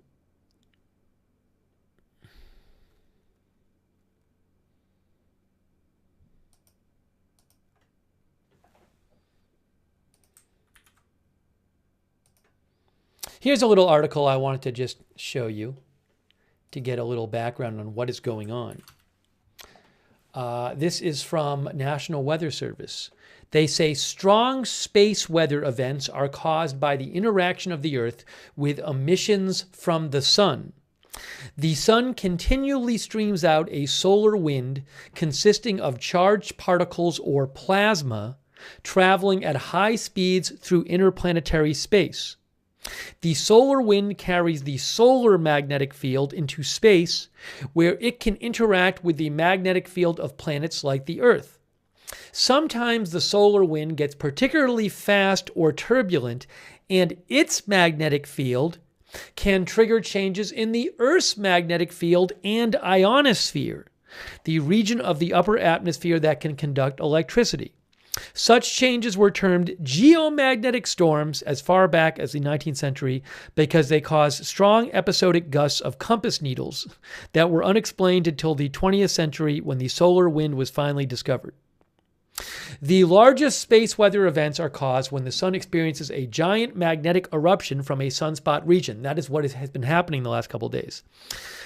These eruptions are announced by an immediate burst of electromagnetic radiation, including X-rays and ultraviolet light, called a solar flare. The impact of solar flare X-rays on the Earth's ionosphere causes a prompt loss of its ability to reflect long-range radio waves, resulting in a so-called radio blackout event. Following the X-ray flare, solar magnetic eruptions sometimes accelerate huge quantities of charged particle radiation into interplanetary space. If these particles impact the Earth's atmosphere, they trigger solar radiation storms that can sometimes penetrate down to the ground. Most large eruptions also produce a coronal mass ejection, CME, a gigantic cloud of plasma and concentrated solar magnetic field hurling through space at millions of miles an hour. When a CME impacts the Earth's magnetic field, it can trigger the largest magnitude geomagnetic storms. That's what's been happening.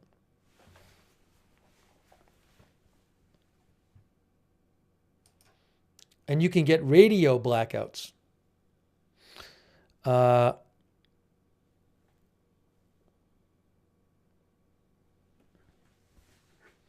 Radio blackouts primarily affect high-frequency HF communication.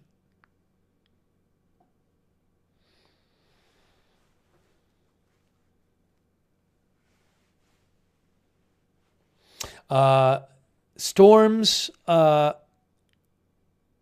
the emissions from the sun ionize the sunlit side of the Earth, which increases the amount of energy lost as radio waves pass through this region.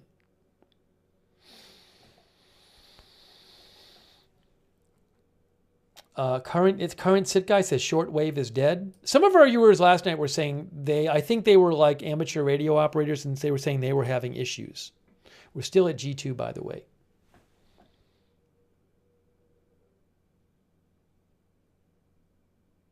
Will the Aurora appear in Northern Virginia once it reaches G4? I do not know. I don't know. I will call your attention to this map, although I don't know if it's accurate, but there is an Aurora view line prediction map on the Space Weather Prediction site. It says Aurora view line for tonight, and it supposedly tells you how far south you'll be able to see the Aurora, but I don't know if it's accurate. Some people were saying that last night you could actually see it farther south than the view line.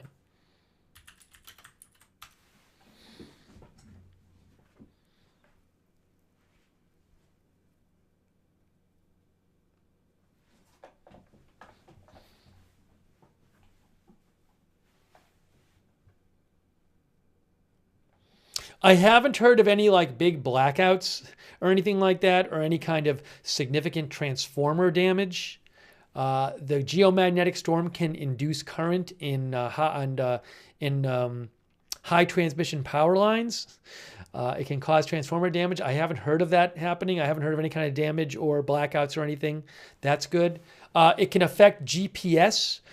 It can interfere with the signals being sent from the satellites to the ground and affect GPS that way. But I haven't heard of a very significant GPS interruption. You know what I did hear? When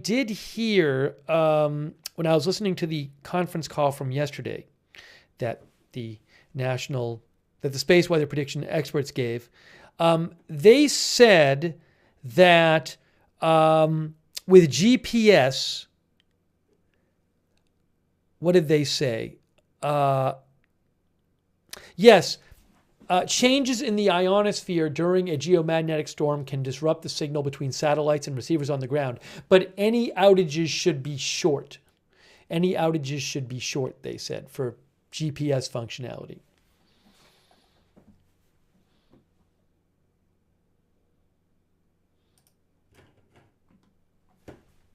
Still at G2, guys. Christy Brennan says, hopefully we will be able to see it like last night in Alabama. Denise Cartwright says, nothing in eastern New Jersey yet. Have they changed their forecast at all? Let's see, where's the forecast? 3-day geomagnetic forecast. See if they've updated it.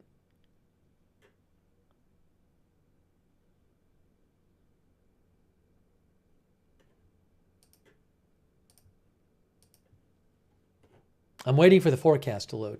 Site is a little slow right now. You can see on the top, though, under me, it says predicted G5. Okay, has this been updated? No, they haven't updated this in a little while. This forecast is from 2 hours ago. But we're currently between 0 and 3 a.m. Universal Time, and it says we should be at G4 levels. 7.67 would be G4. 9 is G5. We're supposed to be basically at G4 for the next 24 hours, at least.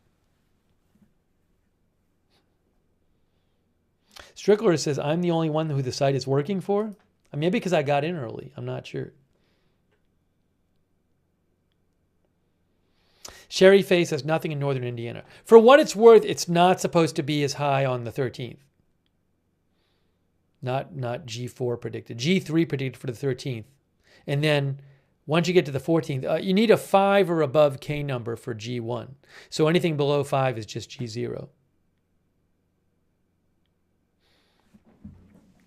April Coco says, nothing in Quebec.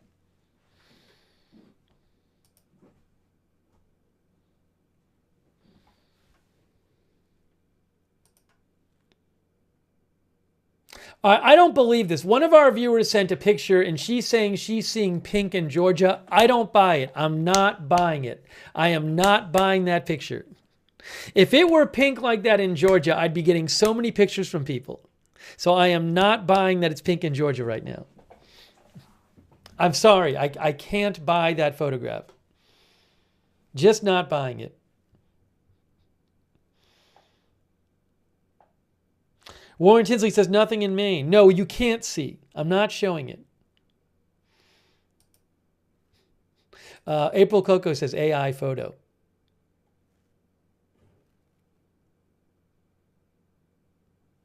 Now, this is interesting, guys. This is a post I just saw from a local meteorologist in Boston named Eric Fisher.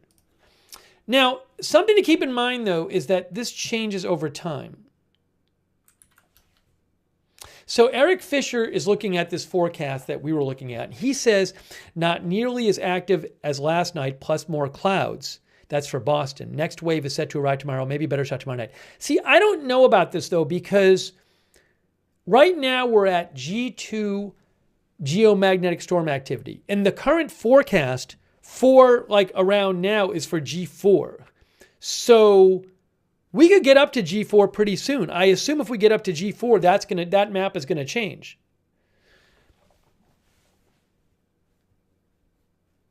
So, I mean, and this is even different than it was a couple hours ago. It was just all green.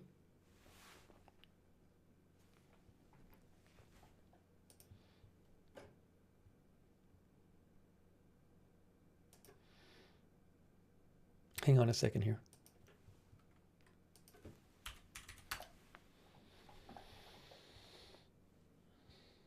But the current forecast from Weather Space Prediction Center for this 3 hours that we're in is for G4.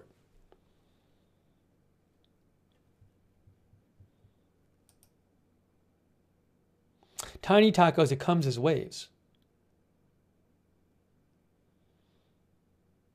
And again, so people are talking about this, but all I can do is show you the prediction. I'm literally going to show you the forecast again. Because people are like disputing this. And I'm just going to show you the forecast. It's not my personal forecast. It's literally the Space Weather Prediction Center forecast. I didn't make this up. So if you have a problem with the forecast, don't complain to me about it.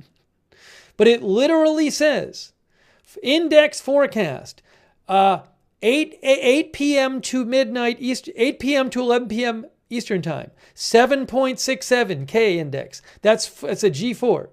So stop complaining to me and acting like you're arguing with me, because it's not my forecast.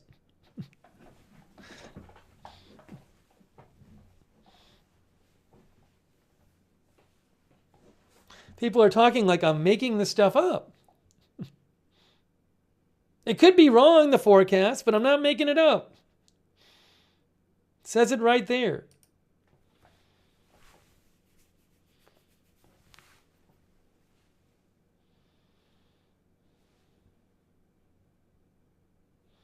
Yeah, Kill the Chemist says, you're in cahoots with NOAA. It's your forecast. I'll show you what they posted a little while ago.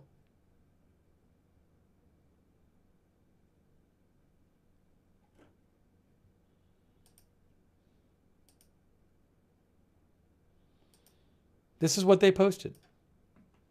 Secondary peak in solar storm likely. Geomagnetic storming of varying intensity. Varying intensity will continue overnight. So you can't judge based on what it is right this second, what the activity will be like all night, because it's going to be of varying intensity. By early Sunday and into Sunday night, the next major coronal mass ejections, moving at speeds up to 1,800 kilometers per second, will begin to slam to the Earth's magnetic field and reach the outer atmosphere. G4 watch remains in effect for May 12th. So we were talking about this before, and what I was saying is it possible that, say, tomorrow night could be better than tonight?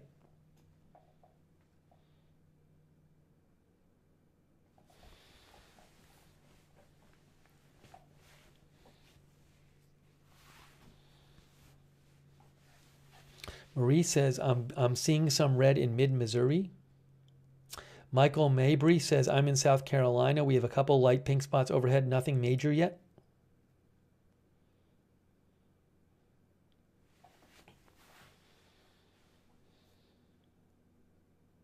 This is interesting. See this graphic here? It says, here's the sun and here's the earth. And they have this, they somehow can make this graphic up that shows the waves going towards Earth, the emissions going towards Earth.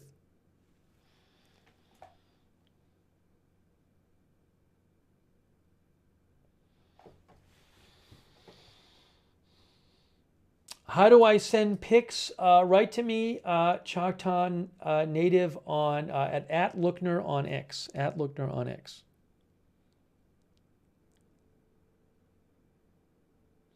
No, Ed Basher, there's no expected peak activity time overnight. As it says right here, it says geomagnetic storming of varying intensity will continue overnight.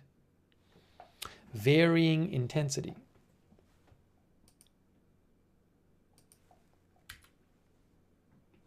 We are still at G2 right now. We were at G0 when we came on the air.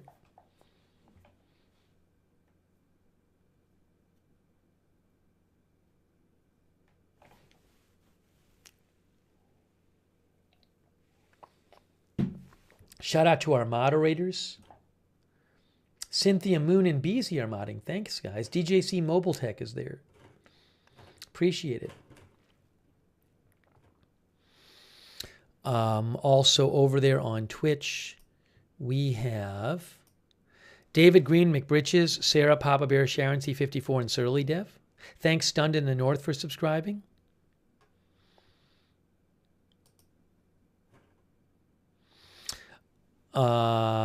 Our viewer, by the way, Natalie Rindu on Facebook says, here in Quebec, there is a little drop of rain. The clouds. I need to see if the clouds will be clearing, she says. She says there are clouds. Margaret Riley's moderating. Thank you, Margaret. Jen First says it was pink last night near Barstow, California. Margaret says she can see very slight pink. Matt Knight says, I have not seen anything in Pennsylvania. Yeah, it might not reach G5 overnight. That's true. It might not.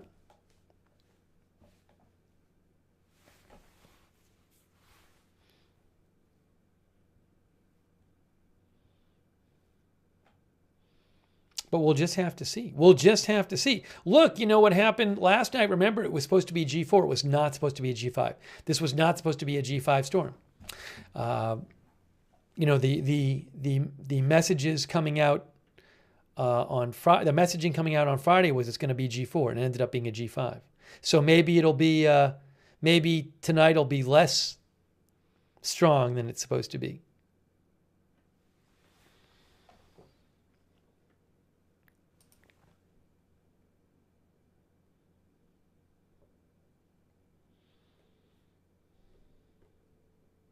Oh, I had an article talking about how these geomagnetic storms can induce electric currents. I want to show you that. Hey, thanks so much to Kitty Cat, who says the sun is fascinating and terrifying. Thanks, Kitty Cat. Here, check this out. This talks about how the geomagnetic storm can induce currents. What is a magnetic storm? Says USGS. A magnetic storm is a period of rapid magnetic field variation. You know, the Earth acts like a giant magnet. It's really kind of crazy, right? So we should mention that first of all. And Earth has a magnetic field. So because of the nature of the Earth, magnets will feel a pull one way or the other if you put them near Earth. Let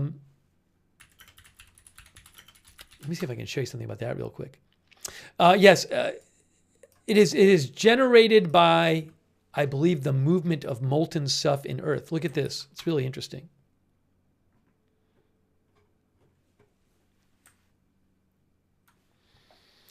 Unlike Mercury, Venus, and Mars, Earth is surrounded by an immense magnetic field called the magnetosphere, generated by powerful dynamic forces at the center of our world.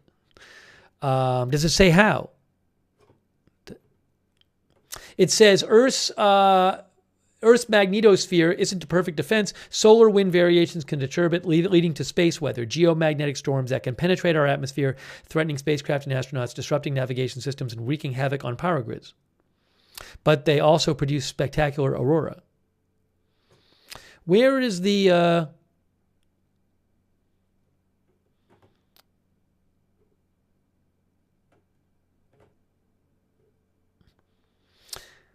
Nearly all of Earth's geomagnetic field originates in the fluid outer core, like boiling fluid outer core. Like boiling water on a stove, convective forces which move heat from one place to another, usually through air or water, constantly churn the molten metals, which also swirl in whirlpools driven by Earth's rotation. As this roiling mass of metal moves around, it generates electrical currents hundreds of miles wide and flowing at hundreds of miles per hour as Earth rotates. This mechanism, which is responsible for maintaining Earth's magnetic field, is known as the geodynamo. So those electric currents produced in the Earth then produce a magnetic field. These north and south magnetic poles have opposite positive and negative polarities, like a bar magnet. So again, the Earth as a whole acts like a big magnet, which is kind of crazy, but it happens. But when the sun has these outbursts, its energetic outbursts, those can reach the Earth and mess with the Earth's magnetic field. So it says here, a magnetic storm. That was from the NASA, that last article. This says, from the USGS, it says a magnetic storm is a period of rapid magnetic field variation around Earth. A geomagnetic storm. It can last from hours to days. Magnetic storms have two basic causes, and this is the one that's causing it now. The sun sometimes emits a strong surge of solar wind called a coronal mass ejection. This gust of solar wind disturbs the outer part of the Earth's magnetic field, which undergoes a complex oscillation. This generates associated electric currents in the near Earth space environment, which in turn generates additional magnetic field variations, all of which constitute a magnetic storm.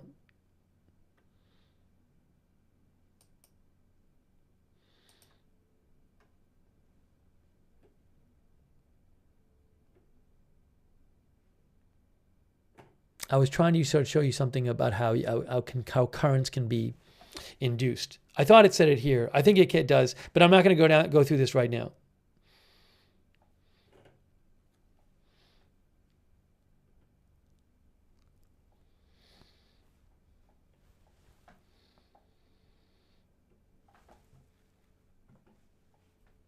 Anyways, that's the basic idea of what we're talking about.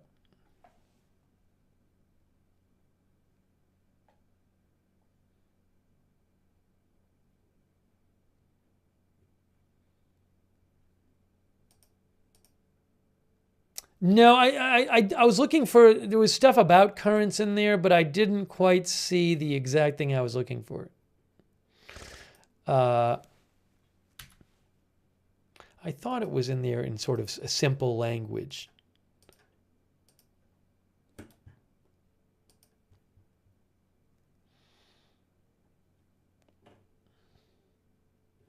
Our viewer Jeff Goss says west of Nashville, definitely pink vertical bands low on the horizon.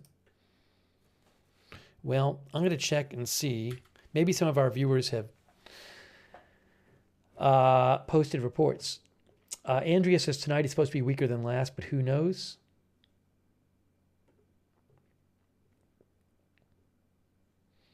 Yeah, the light from the sun takes only around 8 minutes to reach Earth. But the coronal mass ejections take at least 18 hours. Russell Box has got such amazing pictures in Adelaide, Australia last night.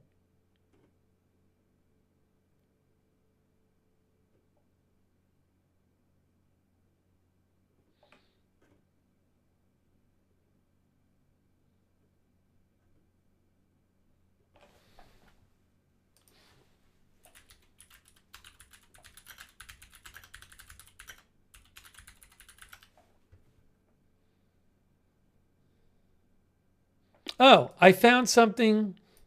Hold on.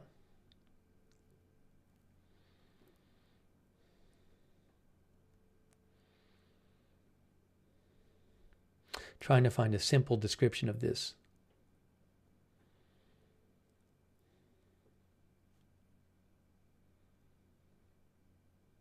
Hey, this is it. Look, this is from NASA right here. Check this out. I wanted to mention this. Here you go. Geomagnetically induced currents from NASA.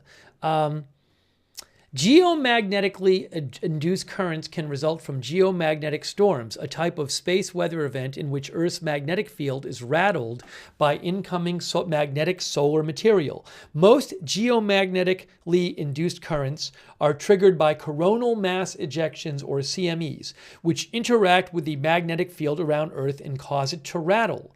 The quick-changing magnetic fields create geomagnetically induced electric currents through a process called electromagnetic induction. Geomagnetically induced electric currents can flow through railroad tracks, underground pipelines, and power grids.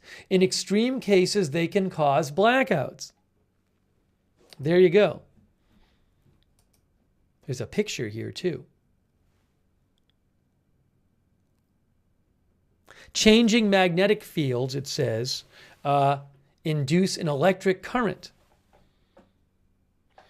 It says here, though widespread permanent damage to power systems is unlikely, extreme storms can cause blackouts over extended areas.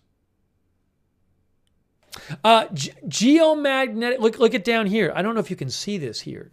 Look at this. It says right here, geomagnetically induced currents can run through any long metal structure, underground pipelines, power lines, railroad tracks.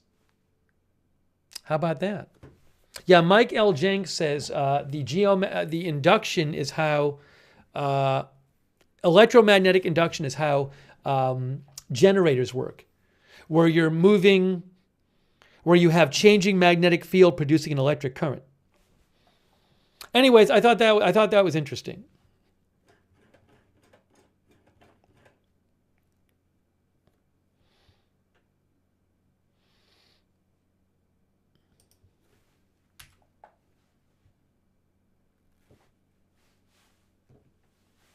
We're still at G2, guys.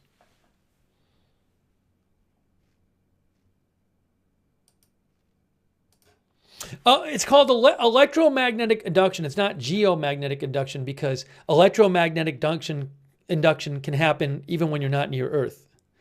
So it's more general than that. That's why it's electromagnetic induction.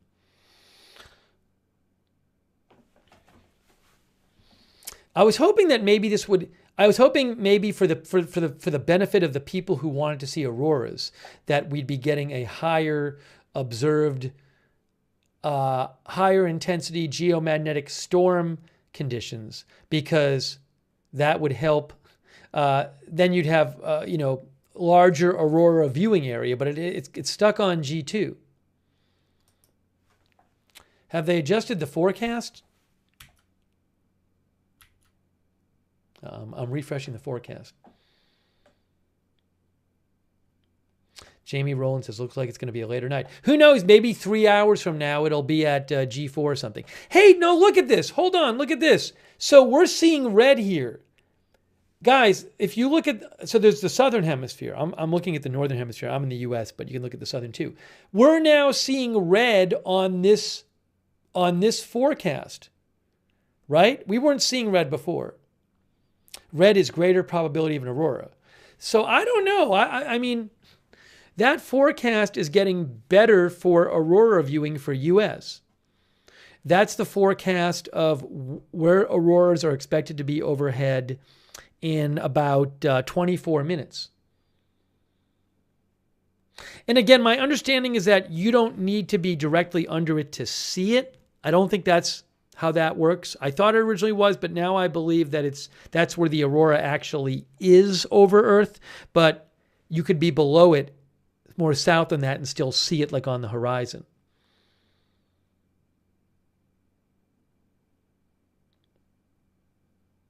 But when we first came on the air, that forecast had just green. There was no other color on it, on both sides, than just green.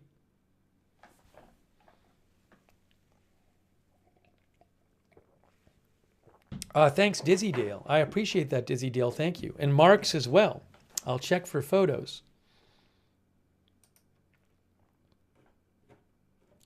Mark's, Mark's told me these are not from tonight. These are from last night. I'll show you one of Mark's from last night. Minneapolis area.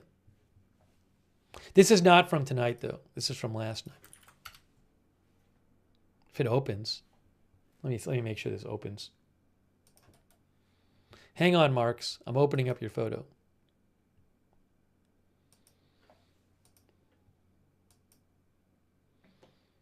But again, that's from last night, not tonight.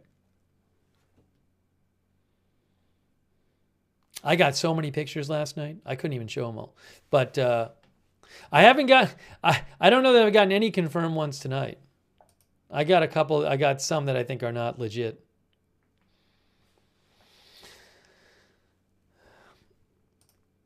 Let me catch up on some of these messages people have been sending me.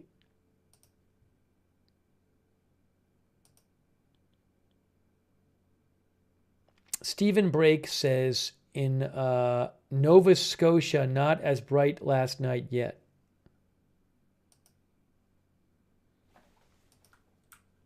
Stephen says this is in Nova Scotia. Shubin Katie. I don't even see it, Stephen. I'll show the folks at home, but I don't even see it.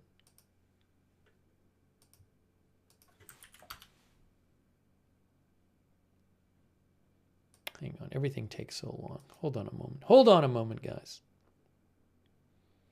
Where did it go? I just had it here. Yeah, this is in Nova Scotia from tonight, I guess. I mean, is there even one there? Is there even anyone there? I can't tell. It's a nice picture, though.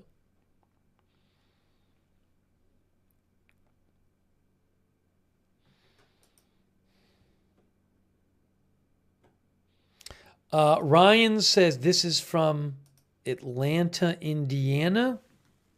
And he says it's very faint. And that's a picture. So my guess is that he can't see it with his naked eye. I don't know, though. Thanks, Ryan. Jimmy D says the animated forecast is only accurate for 30 minutes last frames before last frames are historical. Yes, I am aware of that. I am aware. Jimmy D, yeah, just to clarify, I've said this before. There's a video forecast, but that's for 24 hours.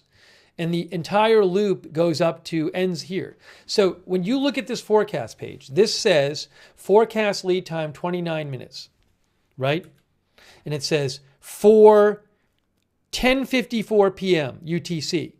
which is 25 minutes from now. If you hit play down here, it's going to take you through 24 hours. But it'll end right there. It'll end right there. So if you just refresh it and you never hit play, you're looking at the forecast for, it says 30 minutes from now. It's roughly 30 minutes ahead. But if you hit play, you're going to get this 24 hours of the last, you're going to get the last 24 hours of, I don't know if it's forecast or actual then forecast. Thank you, Jimmy D. Yeah, I know. UTC is 2:54. That's why I said 10:54 Eastern.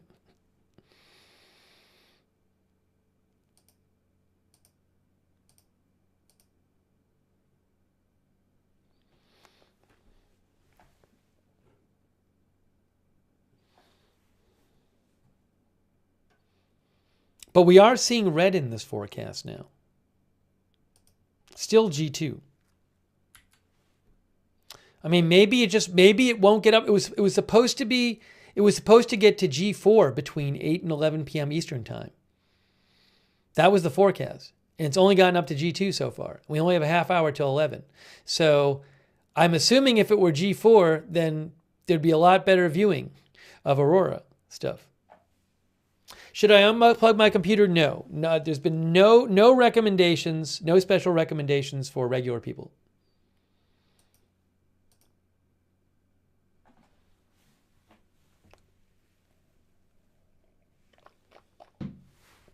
No, there's supposed to be some kind of, there's going to be some instance tomorrow on Sunday where a bunch of flares, a bunch of coronal mass ejections hit, but that's going to be tomorrow. By early Sunday and into Sunday night, the next major coronal mass ejections will begin to slam into the Earth's magnetic field and reach the outer atmosphere. But that's tomorrow afternoon or evening.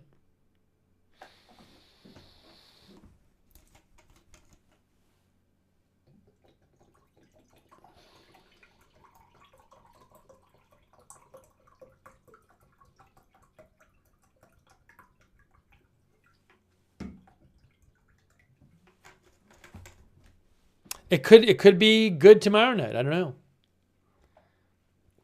I do not know.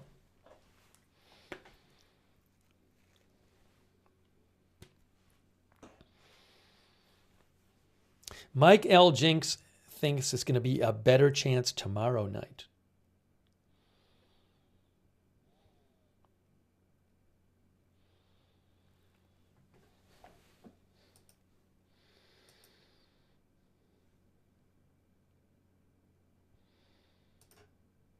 Peter Kenny says nothing in Maine still.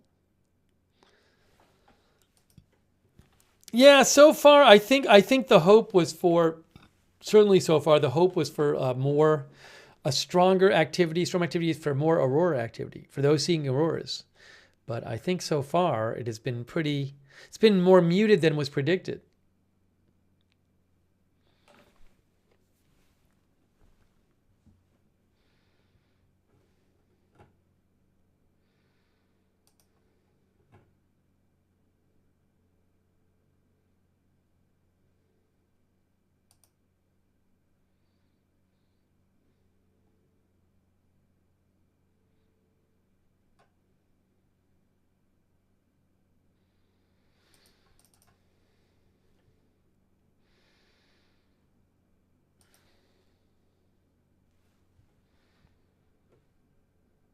Oh, Capital Weather Gang posted something about the aurora that I want to show you.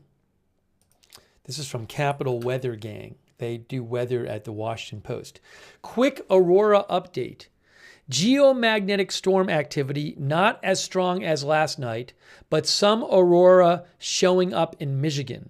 Chance that things pick up markedly pre-dawn and northern lights spread south.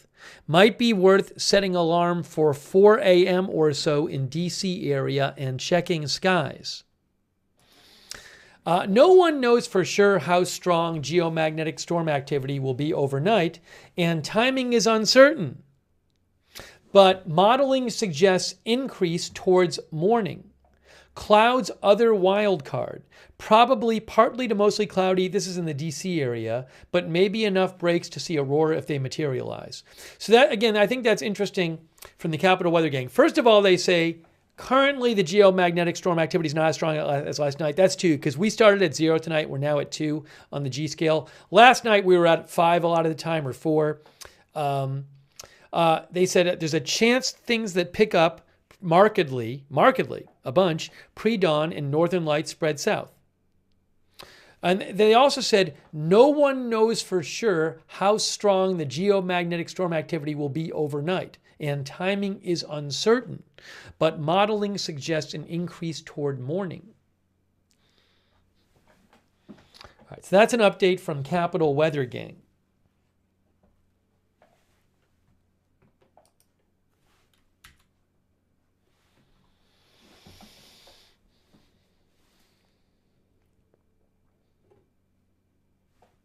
Yeah, I think a lot of people were excited to see it again tonight. Benares, is anyone seeing it in Maine?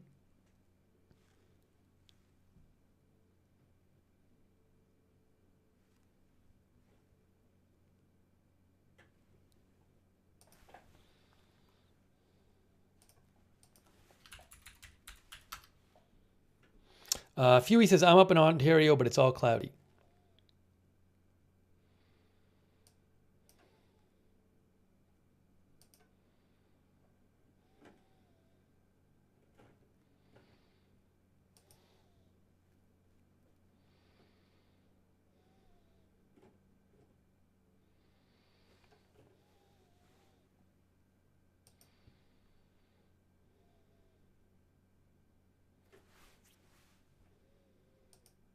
Oh, you know what I want to mention too? This R scale. We didn't talk about the R scale.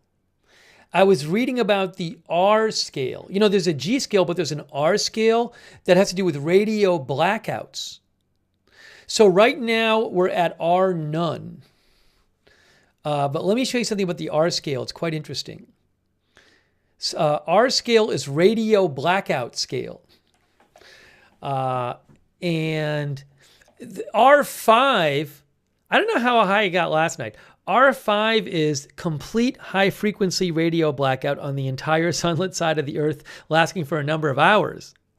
How about that? This results in no high-frequency radio contact with mariners and en route aviators in this sector. I don't think we got to R5 last night. But I wanted to mention something about that because we never talked about it. So this says solar flares radio blackouts. This is from Space Weather Prediction Center. And they talk about R1 to R5.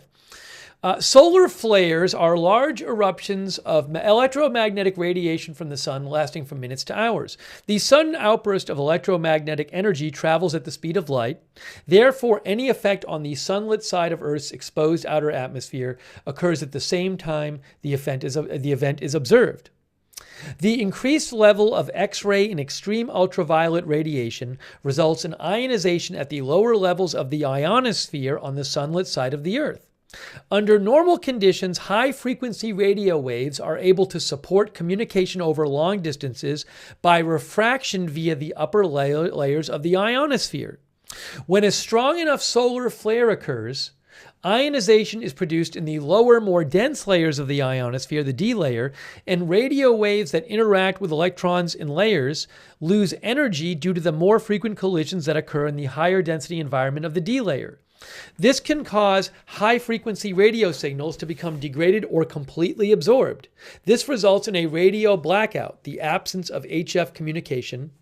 Solar flares usually take place in active regions, which are areas on the sun marked by presence of strong magnetic fields, typically associated with sunspot groups. As these magnetic fields evolve, they can really reach a point of instability and release energy in a variety of forms. These include electromagnetic radiation, which are observed as solar flares.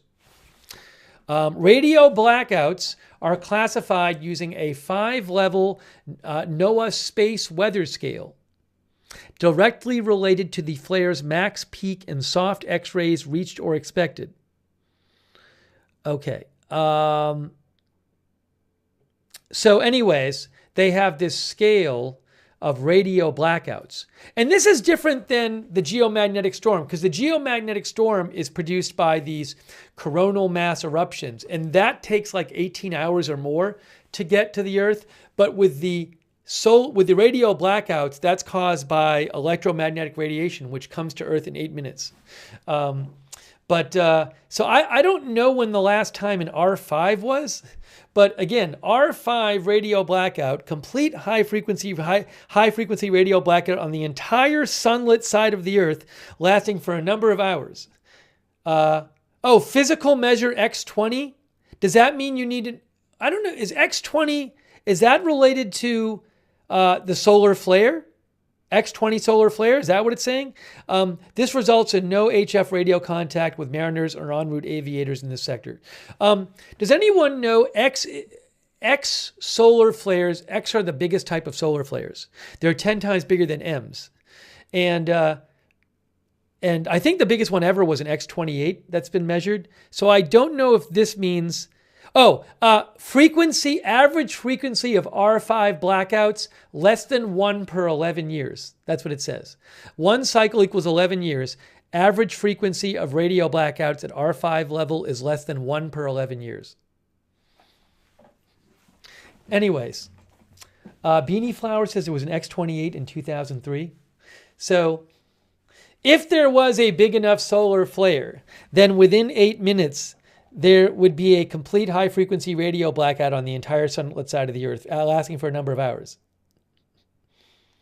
So R is a measure of a radio blackout, which happens from solar flares. That is different than the G scale, which is the level of geomagnetic storm, which is disruption in the Earth's magnetic field from emissions from the sun. So now maybe you could have, if you had a big enough solar flare, I'm guessing it would increase both the G number and the R number, but it's two different things. Carrington, how big? Somebody said Carrington X80, the Carrington event. Was that even measured? Hold on. 1859. That was the most intense geomagnetic storm in recorded history in 1859. Carrington event. We talked about that last night.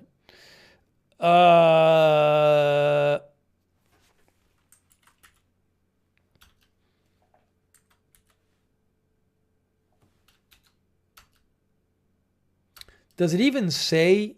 I was looking to see if it said, like in the Wikipedia article, how big the solar flare might have been. Yeah, HSOJ said the Carrington event wasn't directly measured, just estimated. Is there an estimate of the solar flare back then? I don't know. I'm looking at the Wikipedia article. I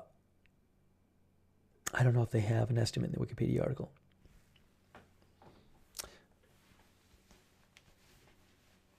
Today's estimated G, the prediction was to reach G5 today.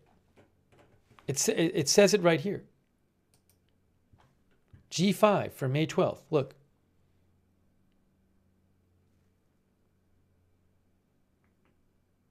That's for the day coming up. It's supposed to be a G4. The prediction was also between 8 and 11 p.m. it was supposed to get to G4. Well, it hasn't. It's only gotten to G2. So the prediction was off. Oh, the current R scale, Ruth, is R none. Yes. So actually, I forgot. It actually said it right here. The scale of radio blackout that was reached yesterday was R3, and that's wide area blackout of HF radio communications, loss of radio contact for about an hour on sunlit side of Earth. Low frequency navigation signals degraded for about an hour. That's for navigation. So that happened yesterday. Right now, R is at none. April says, I'm happy I got to see it last night. What is the third scale, the S number? That's solar radiation storm scale. So this is, you remember last night when we got an alert, there was an alert saying there was a biological risk to astronauts? So I think that had to do with this. Solar radiation storms is the S scale, and yesterday it reached S2. Right now it's at S1. The maximum for solar radiation storms is a 5. Unavoidable high radiation hazard to astronauts on extravehicular activity. Passengers and crew in high-flying aircraft at high latitudes may be exposed to radiation risk. Satellites may be rendered useless. Okay. Fine. Permanent damage to solar panels possible. Complete blackout of high-frequency communications possible through the polar regions, and position errors make navigation operations extremely difficult. I don't know anything about solar radiation storms.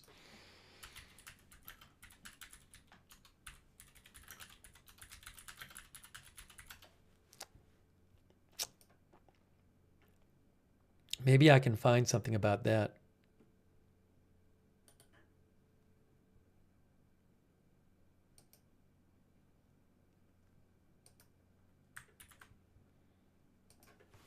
The South African National Space Agency says NOAA indicates the severity of geomagnetic storms. Fine. Oh, the NOAA Solar Radiation Storm Scale indicates the severity of solar radiation storms. All right, well, that doesn't really help us. I was trying to understand better what's going on with that. I don't know anything about that scale, about that kind of thing.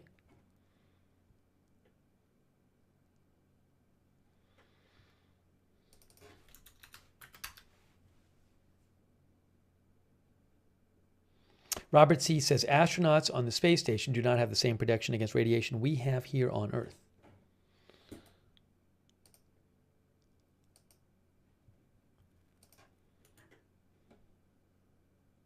Oh, I have something about solar radiation storms here. Here you go, right here. Solar radiation storms. That's that S scale. So it says down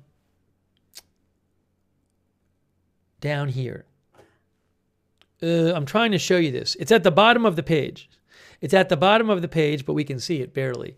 It says solar radiation storms occur when large quantities of charged particles, protons, and electrons are accelerated by processes at or near the sun. When these processes occur, the near-Earth satellite environment is bathed with high-energy particles. Earth's magnetic field and atmosphere offer some protection from this radiation, but the amount of protection is a function of altitude, latitude, and magnetic field strength. The polar regions are most affected by energetic particles because the magnetic field lines at the poles extend vertically downwards, allowing the particles to spiral down the field lines and penetrate into the atmosphere, increasing ionization.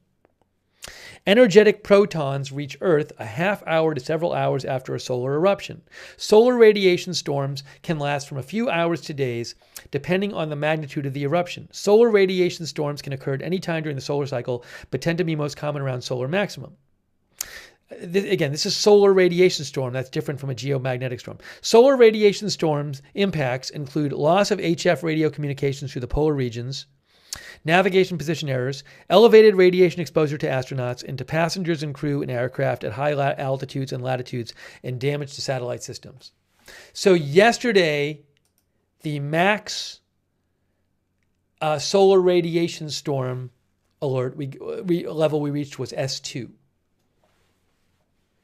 So those are your three scales. You have the geomagnetic storm scale, the G scale, the radio blackout scale, the R scale, and the solar radiation storm scale, the S scale. There you go. Venom Elite says, do you think it's going to be a bust? I have no idea. Again, what I've heard is that the storm activity is supposed to fluctuate through the night, but it was supposed to get to G4 between 8 and 11 p.m. Eastern Time. It looks like it's only going to get to G2.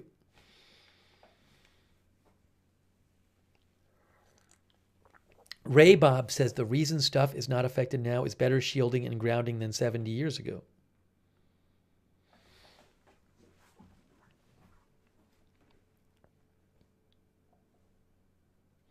Jimmy D says Carrington event was around X45. Google SWSC Journal Carrington event X class. Thank you, Jimmy D. I appreciate that.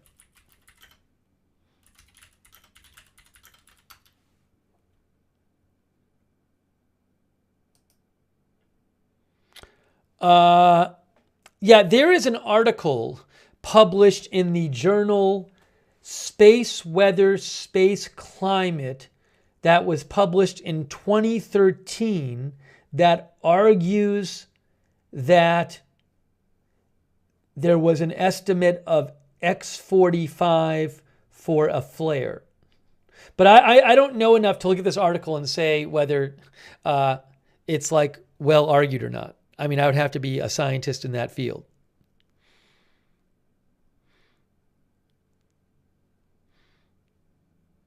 But it says the most recent estimates of the flare peak intensity in the Carrington event in 1859, it says was X45.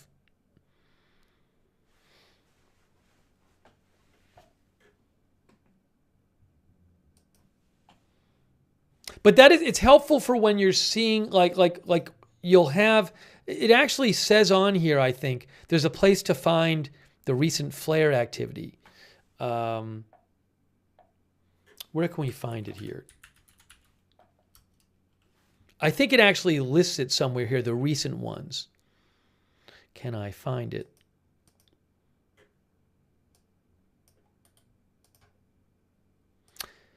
Because when these flares happen, that's what causes the geomagnetic storm. I can't find it right now. Tom Rolfson said, it's now fully dark in Brookfield, Wisconsin. Just tried it with Pixel 8 Pro, only extremely slight hue.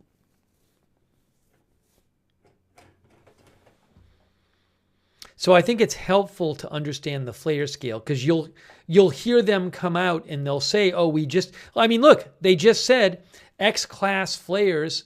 A few hours ago, they said X-class flares continue to occur. So, it helps you to understand that if you know that X-class flares are the most powerful flares, the X-class ones. And there were 2 more, as of this morning, there were 2 more in the previous 12 hours. But the ones they've been talking about the last couple of days are X-class and M-class, which are the 2 most powerful types of flares.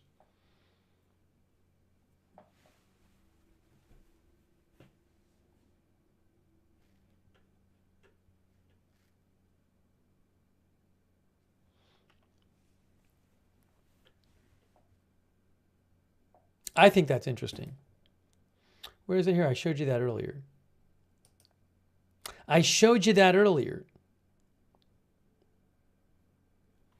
Right here.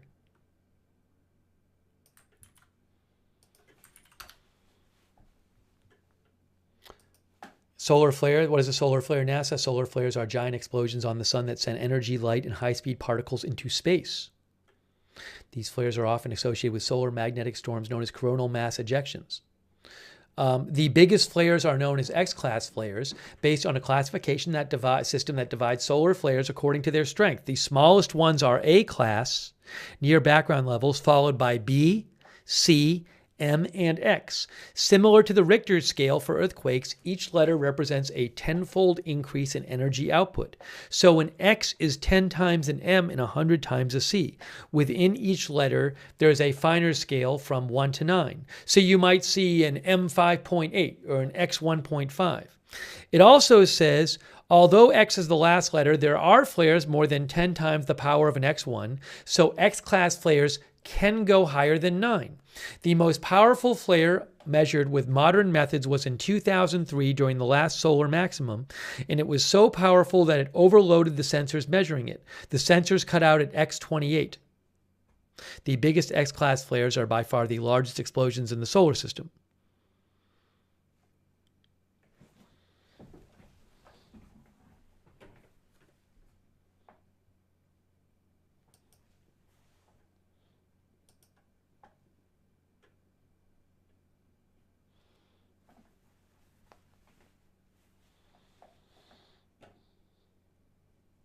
Angra Mainu says X28 is big.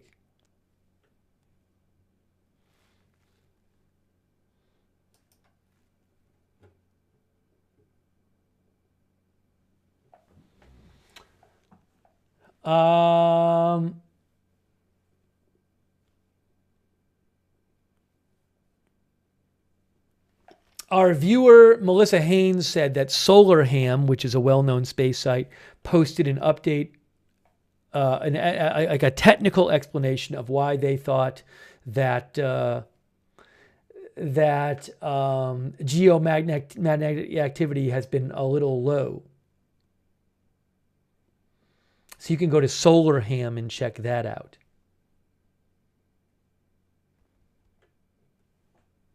If you'd like. I know a bunch of our viewers go to the site Space Weather Live, so you can go check out that site as well.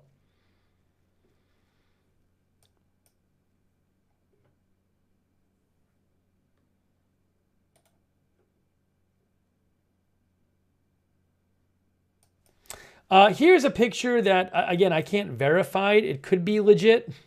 From Miss Ready with My Float Fella from Wythe County, Virginia. She sent this in.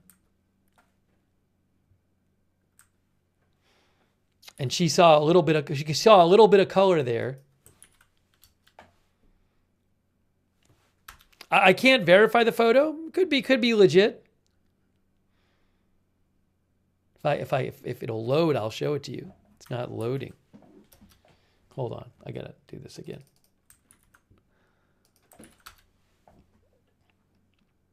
No, Wythe County, Virginia, she says. See the little color on the bottom there? A little bit of color on the bottom?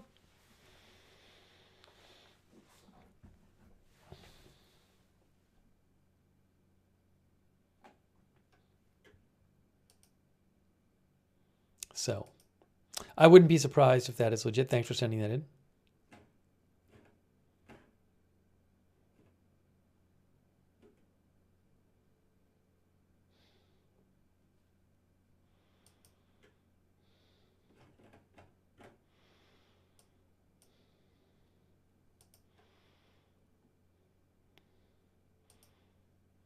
And hang on a second, just check a couple more other things here.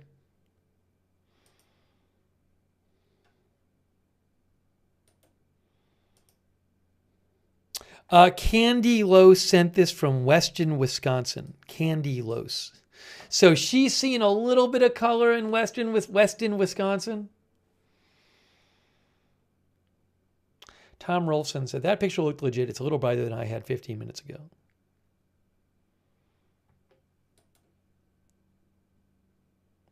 Ivy, no, these are not predictable in the way eclipses are. Eclipses are predictable just because the planets, heavenly bodies move with this degree of regularity. So you can just do the math and figure out where they're going to be when. But scientists don't know when like a sunspot's going to appear on the sun. And if it does, or a cluster of sunspot, and they don't know when solar flares are going to be emitted and how big they are. So like with eclipses, you have the information you need. You know the paths that the different bodies are going to take, and just if you do your calculations right, you have all the information you need to figure out what's going to be where when. You don't have that information with the sun. It's just not known when the solar flares will happen and how big they'll be.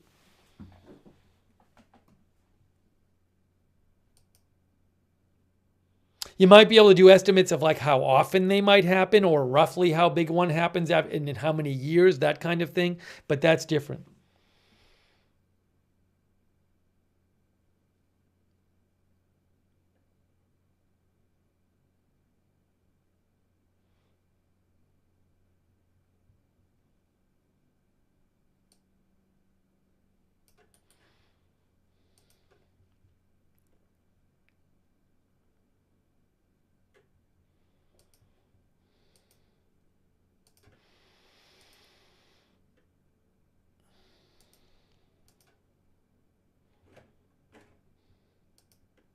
We'll give it a few more minutes here, but what'll probably happen right when I get off the air, it'll go up to G5 and everybody will start taking awesome pictures. That's probably what will happen. Well, what I can say is we're just about at 11 o'clock and the forecast from the Space Weather Prediction Center had said we would be at G4 between 8 and 11 Eastern time. But that forecast was off because we've been at a maximum of G2 between 8 and 11. And I'll show you the forecast. But I don't know if they've updated it. But it did have it at G4 between 8 and 11, and we never even got to G3. There it is. It's still up. It's still up. So this forecast was made at around 6 p.m. Eastern time. And you can see from 0 to 3 universal time, that is from 8 p.m. to 11 p.m. Eastern time. What does it say? It says K value of 7.67, which is a G level of 4. So they might be adjusting this forecast. That forecast was off, obviously, because we never got there. Yeah, it's now 11 o'clock, so we never got there. It's now 3:03 universal time. Evelyn Amain says, "What a letdown!" Look, it's possible that maybe it'll be lower than tomorrow. Maybe last night will be the big night. You know, I don't know. Or maybe tomorrow night will be huge. Or maybe in an hour or two from now things will ramp up. Yeah, Patrick B says maybe it'll peak a bit later tonight. Maybe in 2 hours it'll be up to G4 or G5. I can't tell. I just don't know. But anyways. Tessra says, I really hope it peaks soon. I'm tired. We'll give it a few more minutes and see what happens. I'm not going to stay up all night for it, but the Valid Player says, I think it's going to be in the next hour or two. Yeah, as Nitz Guy says, you know, it's a forecast. Doesn't mean it's definitely going to happen. Maybe it's just, maybe this kind of forecasting is just really, really hard.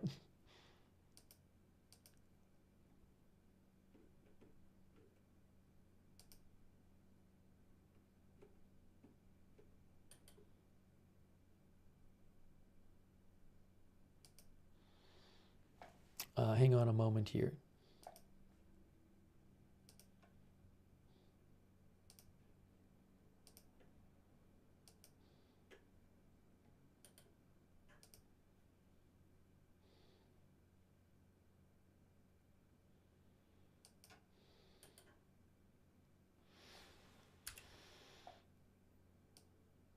Oops, hold on. Hold on. Hang on 1 second here. One moment.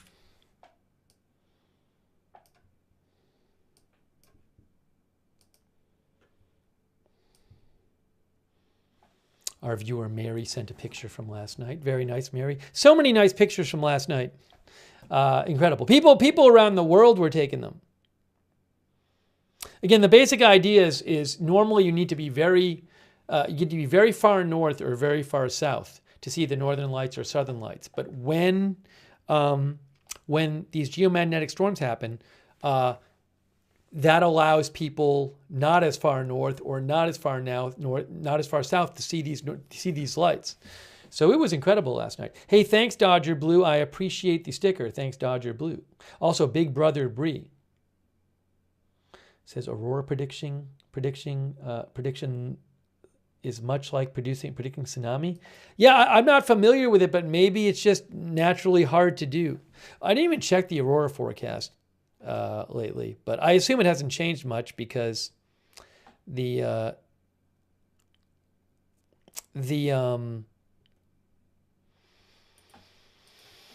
prediction for the G level has not changed much. The actual storm level hasn't. Alaric says, I haven't seen anything in Ohio. How much longer could it take for it to get G5? I mean, it can be it can be relatively fast. It depends. I mean, last night we saw some pretty quick changes. Yeah, you know, this kind of stinks. So I think on the left there, that's the northern hemisphere. I feel like both of these pictures, these are the latest forecasts for like 27 minutes from now, I guess. Well, it's about 20 minutes from now, from the national. From the Space Weather Prediction Center. But so, you know, it's not, it was even it got a little red on the right, which would be good for people viewing, but it's not even as red here anymore. So these aren't even as colorful as they were a half hour ago. You know, I thought it was going to eventually do this. That's old, but that's what, if you want to see auroras, you want to see a lot of red, because red is like much more probability of aurora. A lot of last night we were seeing stuff like this, but when we came on the air, it was kind of like that, and it kind of got up there. See, this is the last couple hours here. That's what's happened. That's the last 3 hours. That's since we've been on the air. It's basically done this. Like it looked like it was really ramping up, and then it went back to that. So that's basically been since we've been on the air, is that there.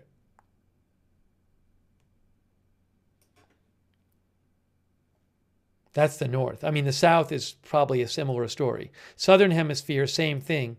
Last 3 hours has been basically like that. See, it ramped up, looked like it was ramping up, but then it kind of got, nah.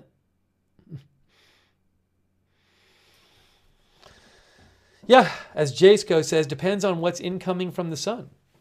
So, but they did say, I mean, they have said the forecast tonight was for fluctuating intensity.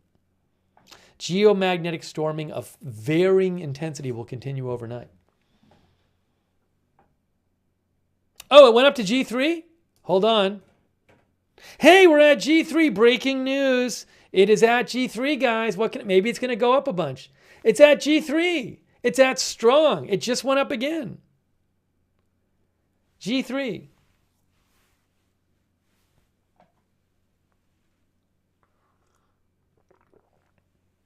Maybe in 20 minutes it'll be at G4.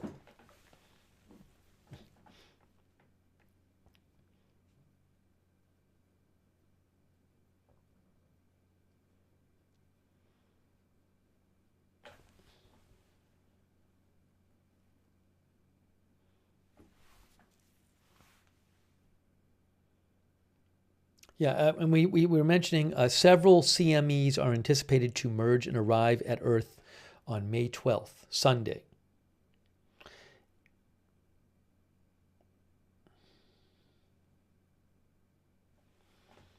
G3, we have made it to G3.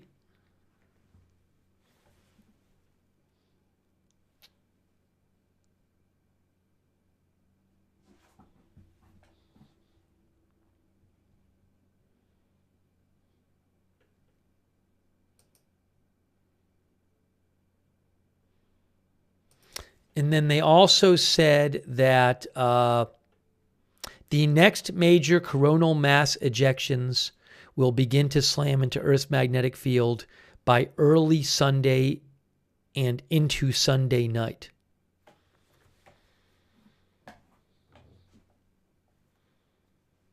So I think some people in the chat were asking about like a recent X flare, but that's what they said. They said the next major coronal mass ejections will begin to slam into the Earth's magnetic field and reach the outer atmosphere by early Sunday and into Sunday night. All right, well, it's up to G3. It's a little weird, though, because this is now up to G3, but this forecast is not... Look at that. I mean, it's kind of meh. The Aurora forecast at this point is pretty meh. Is there a lag between the Aurora forecast and... Because it said G3.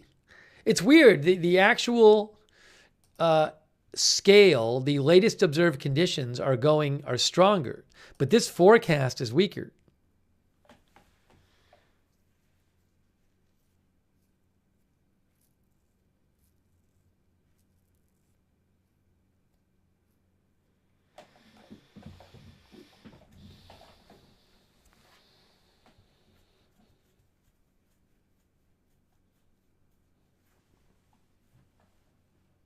No, this forecast is not for tomorrow. It says forecast lead time 27 minutes.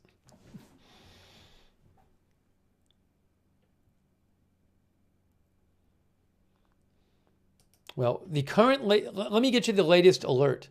Let's look at the latest alert here. Here.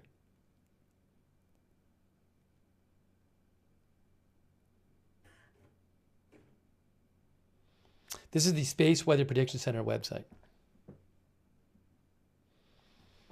Uh, yes, this is so it became G3 as of, the G3 threshold was reached 10 minutes ago. 10 minutes ago. And then they issued this alert 2 minutes after that. K index of 7, G3. So it just hit G3 level about 10 minutes ago. That is what this alert is for right here. And again, they just list the different hazards of a G3, power system voltage irregularities possible, false alarms may be triggered on some protection devices, spacecraft systems may experience surface charging, increased drag on low Earth orbit satellites, and orientation problems may occur. Navigation, intermittent satellite navigation problems, including loss of lock and increased range error may occur. Radio, high frequency radio may be intermittent. Aurora. Aurora may be seen as low as Pennsylvania to Iowa to Oregon. Maybe I'll check outside and see if I can see anything. I might check outside in a second just to see if I can see any color at all. But there you go. So that's the new alert. It was about 11 minutes ago. It became G3. Actually, the observations were made 11 minutes ago.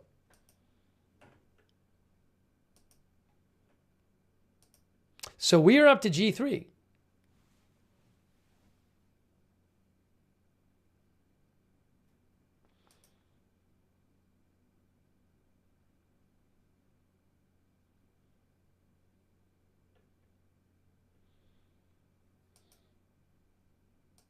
So G4, hold on. What is I got to go to the where's the X-ray one? That gives the scale there. No, that's not what I wanted. I wanted K-index scale, which will appear in a second on the screen. G5 is the highest level for geomagnetic storm.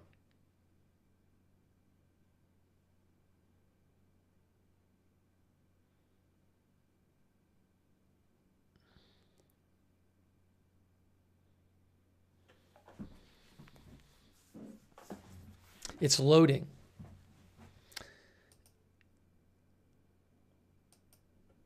Slow site. Lots of people using this site, I think. Weather Witch says, I'm in West Central Illinois and there's nothing here so far. BZ says, north of Tampa, nothing. Shell says, did not see anything in Acton, Mass yet. Was great last night. It's taking a long time to load. This site is slow right now. I'm trying to get the scale for the K-index scale.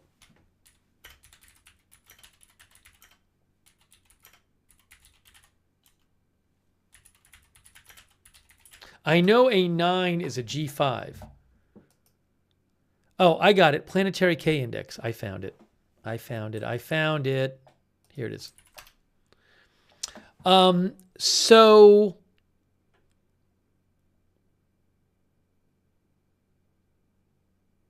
oh, there it is. Okay, that's the latest reading. A G3 is KP of 7. Planetary K-index is characterized as the magnitude of geomagnetic storms. And when it gets to 5, it's a G1, 6 a G2, 7 G3, 8 G4. I don't know what this 9 minus symbol means, and not, or maybe less than 9. 9-0 is G5. Anyways, my understanding is when it hits 9, it's G5. So the actual, I guess it hit, the 3-hour data was 6.67. Maybe that's the highest it reached between, that period of 3 hours just ended. But it's higher than that now because for G3 is 7. So it's up to at least 7 right now. The K index is up to at least 7 because we know it's at G3. Anyways. But that's I mean, that shows you, this is telling you how intense the geomagnetic storm was. And then starting, yesterday, got up to, this was from from 2 to 5 p.m. yesterday, it was over 7, and 7 over 8, 9, 9. So it's been like this.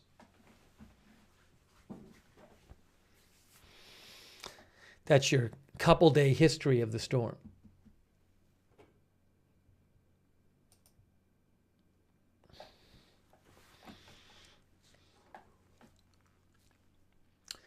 Gray Style says too cloudy here in Connecticut. Could it affect Wi-Fi? No, I've heard nothing that it'll affect Wi-Fi.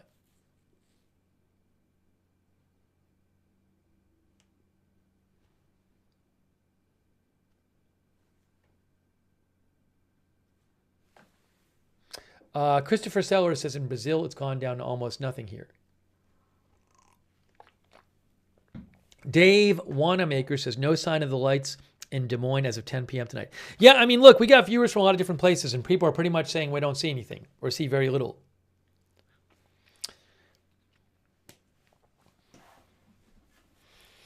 Now, we have the G amount. I can't speak to, maybe there are other factors playing into why people aren't seeing things.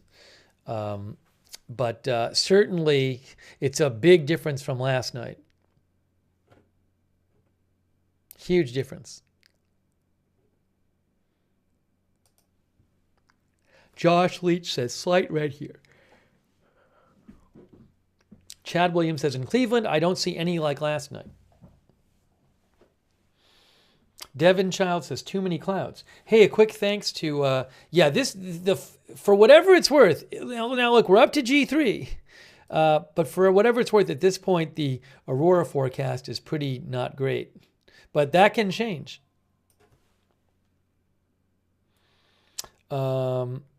Hey, thanks so much to Michelle Franco for the Facebook stars and Kristen McConnell Gates for the Facebook stars. Thank you so much.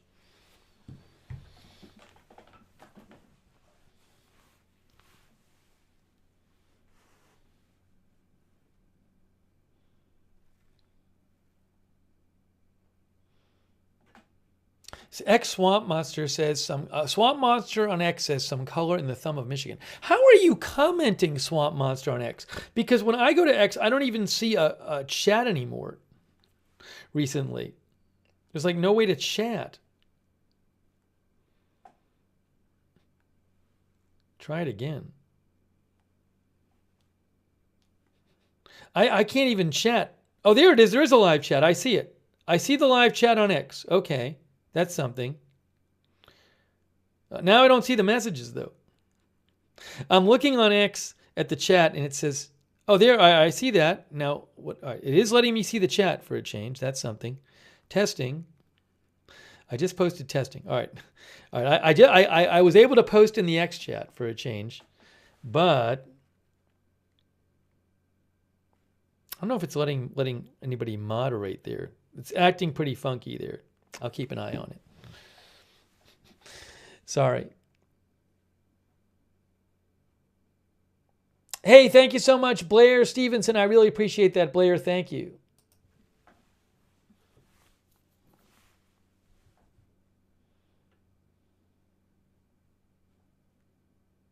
And Crypto King. Shout out to the mods. Thanks, Crypto King. I appreciate that. Thank you. Thanks for shouting out the mods. Yeah, so I don't know what to tell you. I mean, look, the forecast says this is going to go up to G4, G5 in the coming hours.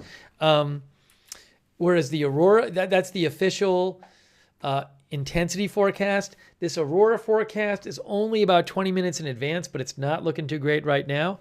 I have no idea. I don't know if 2 hours from now we'll be like, wow, there's really nothing to see. Or 2 hours from now, people will be like, whoa, I can see a lot of Aurora stuff.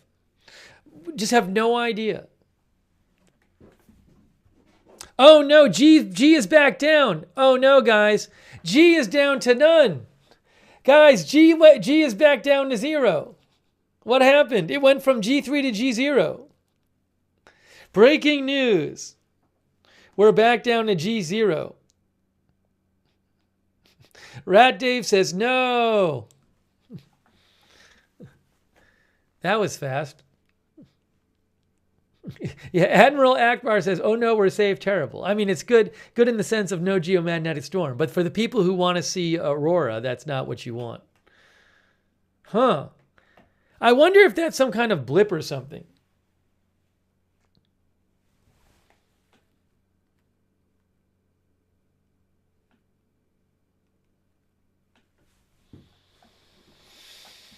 Basic J thinks it's a dud. Yeah, so I don't know what to say about this. Is it gonna stay at G0 or is it gonna stay there for like a couple of minutes? I mean, it was just at G3. It was just at G3. Stellar X thinks it's not gonna happen. Maybe it's gonna trick all of you and you're all gonna go to sleep and then there'll be huge aurora colors when you're sleeping.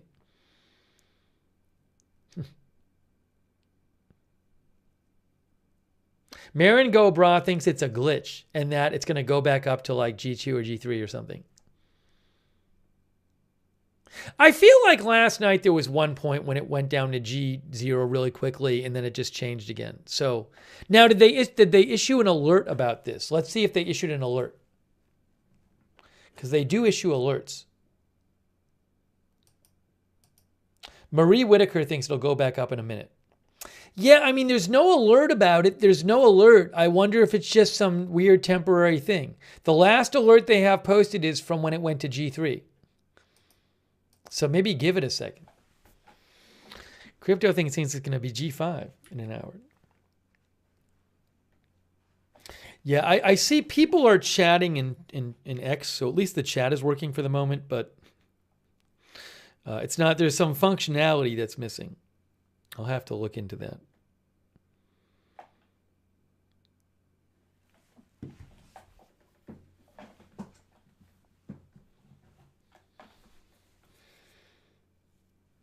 Jordan thinks it will reset every 3 hours. I don't know about that. I know it fluctuates, but right now it's at G0. Yeah, I was hoping for the sake of people who are looking for, who wanted to see the Aurora, that it might go up a little bit.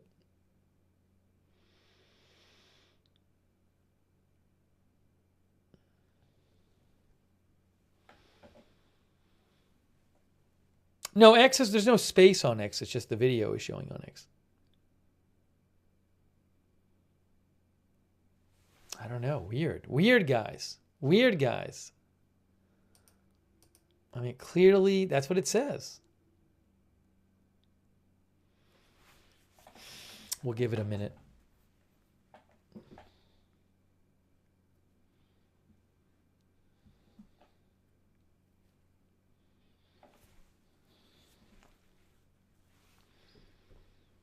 But this is the one, I mean, this is like the most up to date because they will issue alerts for this when this changes. Global Surveyor says maybe the sensor is broken. They still have the forecast for tomorrow of G5. I wonder, have they updated their forecast yet? Let's see if they updated the forecast.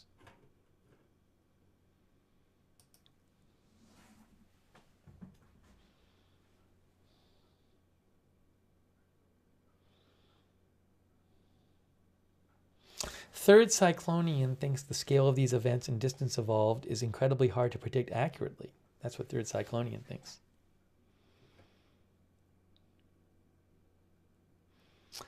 By the way, Shig Shug says Happy Mother's Day. Well, it depends on where you are. It might not yet here where I am.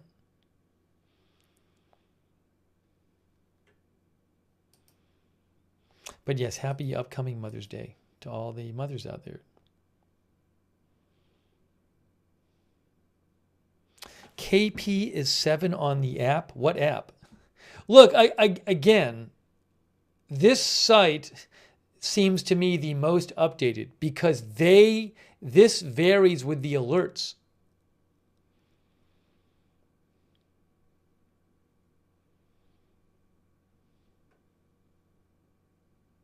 I'm trying to see if there's any new alerts, and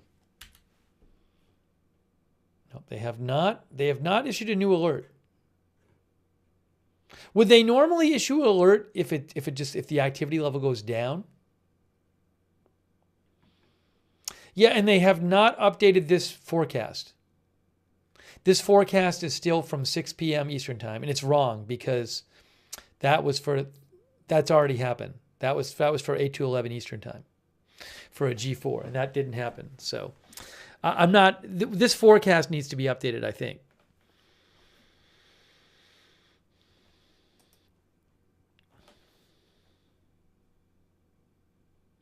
VK3 thinks it's just missing new data. It will change. It's normal. That's what VK3 thinks.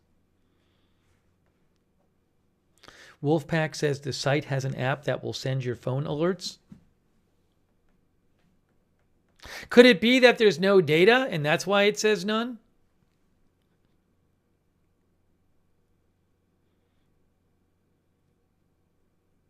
Maybe there's some data problem. How do you know it's a data error? Are you seeing, is somebody seeing data error on the site? What is the app? Space Weather Prediction Center app?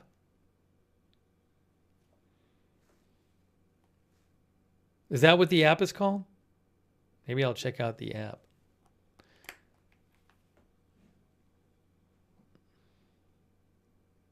We got some debate over this in our chat. What's going on here?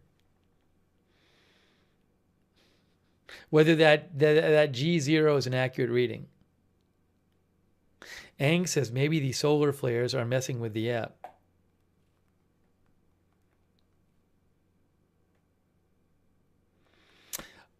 I am not seeing an official app. I am seeing maybe some apps that use the NOAA data, but I am not seeing an official app myself.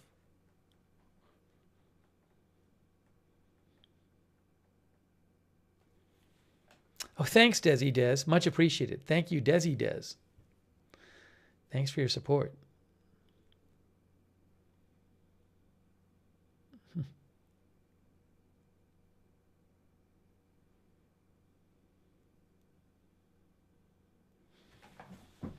Also, when you're talking about these apps, you got to see where the apps get their data from.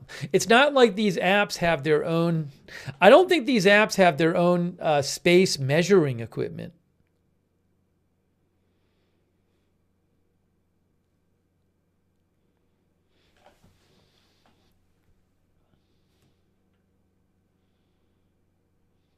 Anonymous says, I am disappointed because I didn't see anything at all.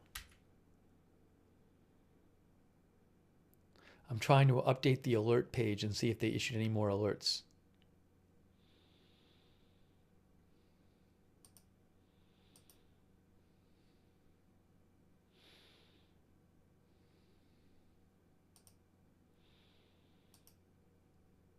No, they haven't issued any more alerts yet. Yeah, but when you're saying like an app says this, you need to look at where the app gets its info. I don't think these, again, I don't think the apps you're looking at have independent space measuring equipment.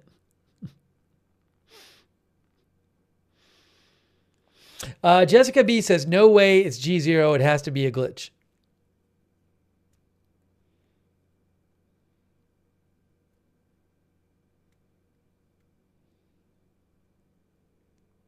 VK says, I use this daily and it happens all the time. G0, it will change. I think it happened once last night.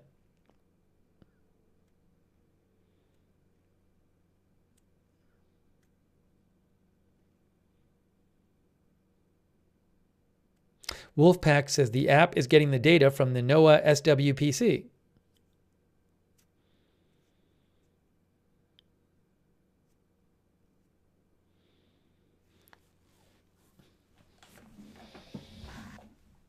Shout out our moderators, by the way. We got BZ and Ruth Krafasi moderating for us. Thank you, BZ and Ruth. Appreciate it. David Green, Mark and NC, Sarah, Papa Bear, Sharon, C54, and Surly Dev, all there moderating for us. Thank you, BZ. I'm hearing two of us. I'm hearing two of me. I'm hearing two of me. Thanks also Kristen McConnell Gates for the Facebook stars. And Margaret Riley, thanks so much for moderating over there on Facebook. Paul Anderson is there. Big thanks. Hey, by the way, I do want to mention, you know, we cover all kinds of news here. at Agenda Free TV. And I usually don't know when I'm going to go on live. Like when there's big news that happens, I just hop on the air. But if you want to know when I'm going live, because I can't really tell you in advance, we do have a free notification system that works great that we set up through Discord. You sign up once and then you get a notification right before we go live every single time. It works awesome. So if you want to know when we're going live, the best way to find out is to sign up for our notifications, and the mods can post the link to that in the chat. And also you can find the link in the YouTube and Facebook description of this video. But I would definitely suggest that, because sometimes people are like, I didn't know you were live covering this breaking news. Oh, thank you so much to Dodo. Thanks, Dodo, for your support. Glad you're liking the stream and appreciate that. Thanks also, Seize the Day as well. Thanks, Seize the Day. Much appreciated. The thing is, though, the longer this goes, like when it first happened, I was like, oh, it went from G3 to 0 just like that after going up to G3, and the prediction was it should be a G4. I was like, when it first went to G, I was just like, oh, it's just some temporary blip or something. I don't know, the longer it goes though, but wouldn't they issue an alert? Like if it went down to G0, if it really went down to G0 for real and they had new data, wouldn't they have issued a new alert that said like, hey, it's back down to G0? Do they not issue an alert when it goes down? Because they always issue an alert when it goes up. They issued one for G1, G2, and G3.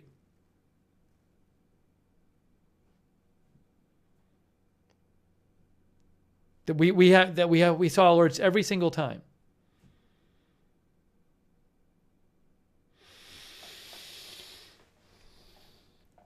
And I have seen no alert saying it's not at G3.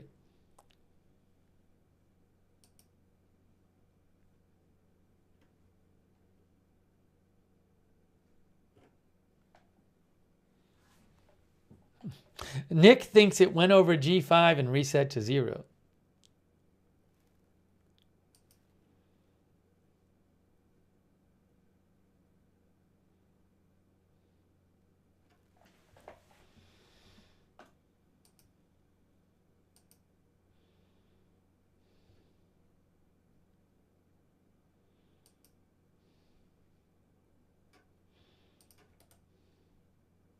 See if I can find any updates here.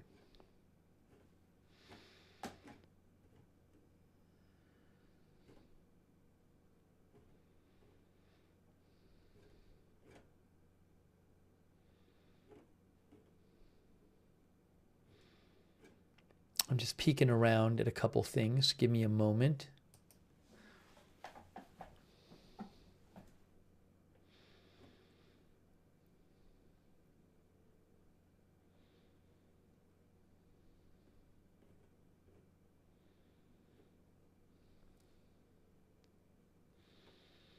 Nope, don't see anything there.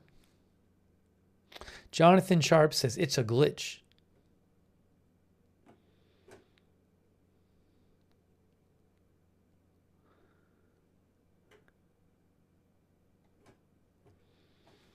I'm seeing some people posting on social media saying, oh, let me show you this update from Capital Weather Gang said, even though geomagnetic storm activity is weaker than last night, it briefly pulsed up enough for northern lights to show in Western Virginia.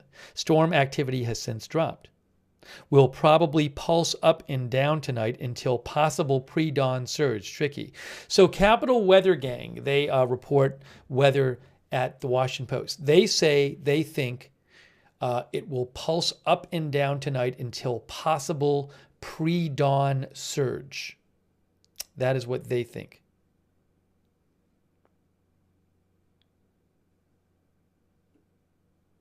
And just to remind you, NOAA said that a secondary peak in the current solar storms appears likely. I think they mean because the first peak was last night.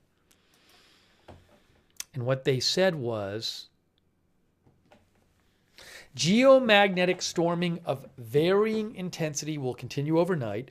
By early Sunday, now maybe that means like dawn and into Sunday night, the next major coronal mass ejections, moving at speeds up to 1,800 kilometers per second, will begin to slam into the Earth's magnetic field and reach the outer atmosphere. G4 watch remains in effect for May 12th.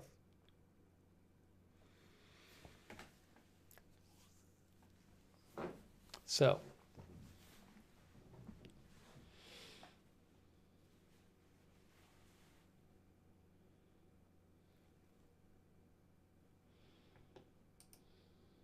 but it has not been good for viewing tonight. It's still saying G none.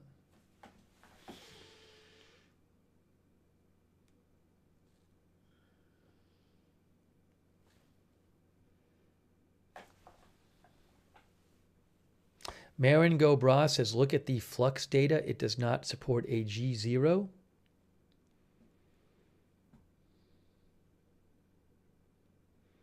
Yeah, I don't even know which exact things, to be honest, they're looking for specifically when they... you're saying the proton flux data? I don't know how they figure out the K index. Because the K index is what determines the G scale. The planetary K index.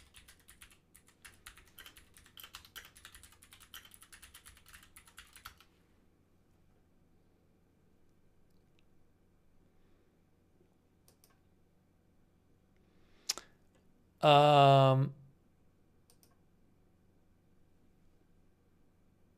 looking here. It says the K index. Hold on, I'll show you guys. I'll show you guys what it says here. The K index. That's how you get your G numbers, from the K index. The K index quantifies disturbances in the horizontal component of Earth's magnetic field with an integer in the range 0 to 9, with 1 being calm and 5 or more indicating a geomagnetic storm. It is derived from the maximum fluctuations of horizontal components observed on a magnetometer during a 3-hour interval. The planetary 3-hour range index KP is the mean standardized K index from 13 geomagnetic observatories between 44 degrees and 60 degrees northern or southern geometric latitude. The label K comes from the German word Kennziffer, meaning characteristic digit.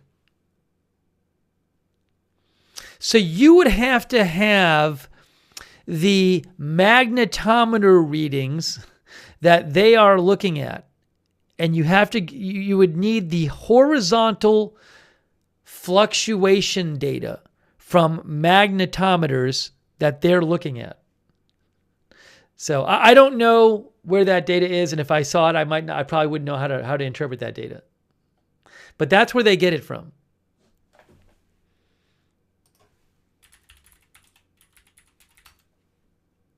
A magnetometer, by the way, is a passive instrument that measures changes in the Earth's magnetic field. So the strength of the storm is how much is it disturbing Earth's magnetic field, and they use this, so they're just measuring how much the magnetic field is changing with these magnetometers. Marin Go Bra says flux from X-rays and protons are what disturbs the magnetic field.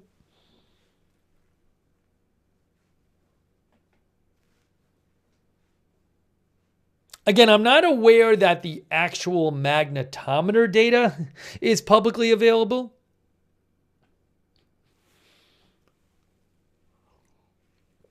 Switch the channel says it's a calculated index based on magnetometer data.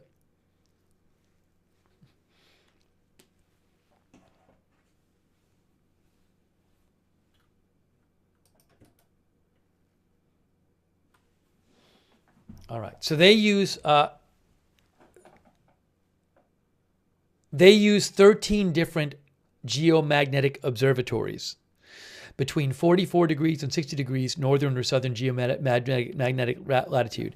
And they check those magnetometers to see how much the Earth's magnetic field is being disturbed. And that's how they come up with their KP index. And the G number is derived from that. So Either it really is G none, which it's now been for what? On the page, it's been there for like a half an hour or something, or it's higher than G none, but there's some sort of issue they're having.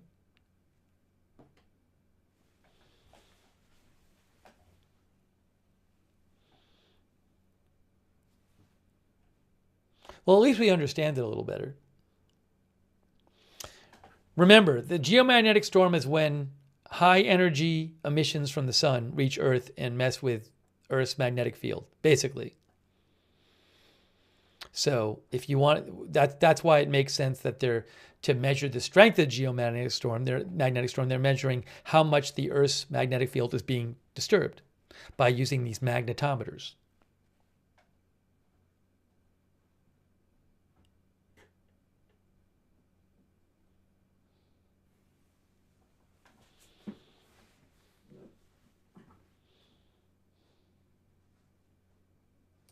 Have they updated the forecast for the auroras?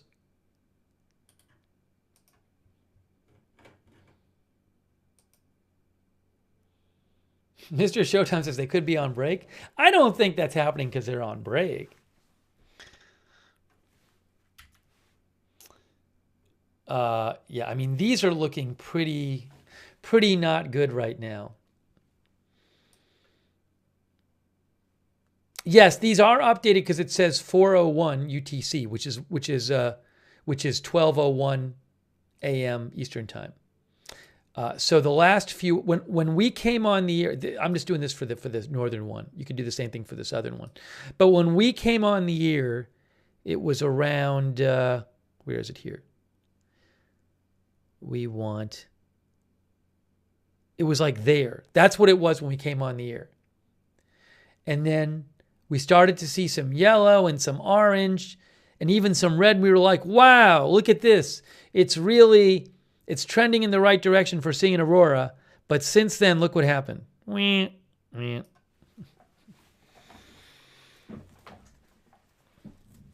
Last night when we were looking at this, it was like a lot of red.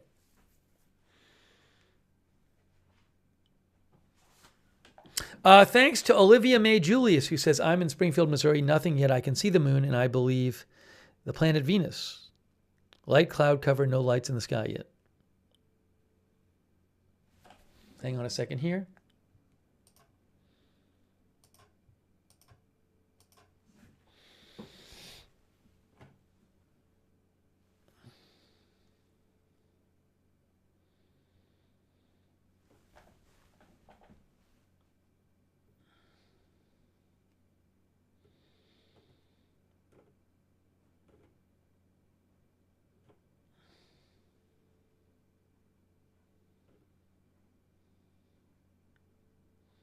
Thanks to our Facebook viewer, Michael Stalnaker.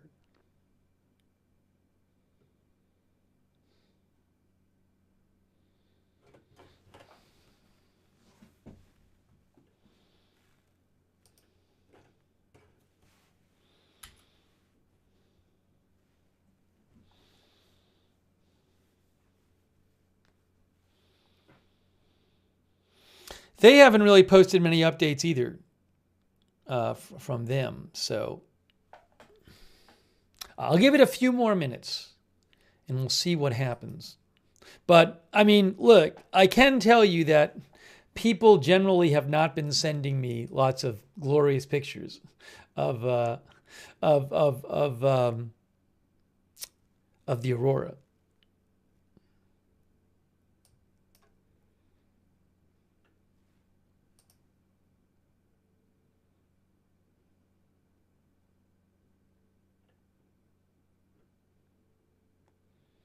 Oh, so one of our viewers mentioned that there's some magnetometer data on, there is some magnetometer data, they say, on Space Weather Live. Now, I don't know if these are magnetometers that are being used by NOAA or not. But again, they said that if you look at Space Weather Live, you can see a few magnetometers. I guess that's the idea.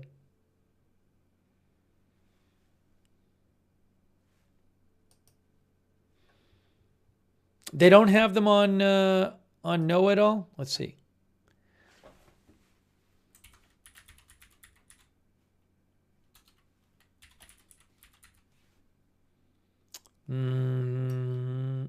Boulder magnetometer. Oh, hold on. There's a couple here. GOES magnetometer. Maybe I can find a couple. Are these in real time? Let's see. Let's see. Oops, sorry. There's Boulder magnetometer. Boulder magnetometer data. I don't know what I'm looking at here. I assume up is higher on the magnetometer, more disturbance in the magnetic field. I don't even know which direction I'm supposed to be looking in.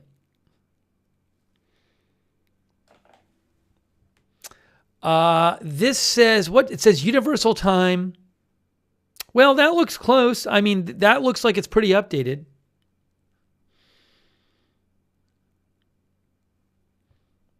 Yeah, GOES hasn't loaded yet. So the magnetometer is telling us how much the magnetic field is being disturbed, which is ultimately what determines how strong the storm is.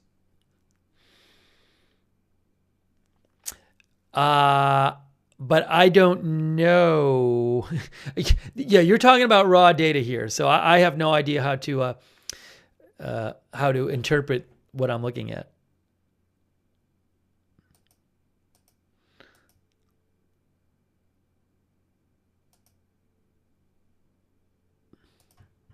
Here's the GOES one. GOES magnetometer's 1 minute data. And again, I'm seeing these numbers. What means that there's more of a disturbance in the magnetic field? Is it distance away from zero? Now, I will say this. Look at this. This is, well, no, because that's from, that is from yesterday, but that's from early evening. I don't know. What can I tell you? Marin Gobra says, yes, what? Is it, hold on a second, guys. Some rude people in the chat, they're going to get hidden. If you're rude, you're going to get hidden. Believe me. Don't test me.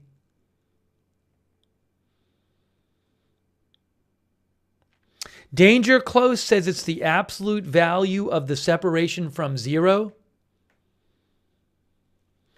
So if the separation from zero is a measure of the disturbance of the magnetic field, that would mean if it's getting closer to zero, then the storm it's not as strong a storm, right? So isn't this just, this is getting closer to zero. These are two different magnetometers, right?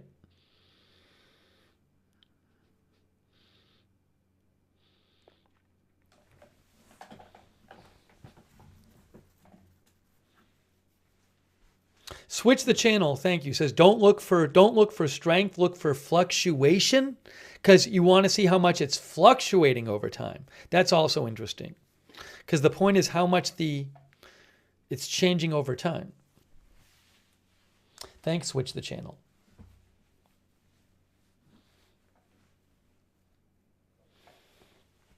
Well, anyways, if we're looking for fluctuation, it hasn't been fluctuating that much here this is like the last couple hours compared to during the day. Oh, is it G1 now? It's G1? Interesting. Hey guys, it's G1. It's G1 breaking news. I wonder if they posted about this. So what happened to all the people who were saying on the app it's G3? Where are all the people who said on the app it's G3? It's just a glitch. It's G3 on the app I'm looking at. Where are all those people in the chat? Where'd you go? Is this another glitch? Did they post an alert?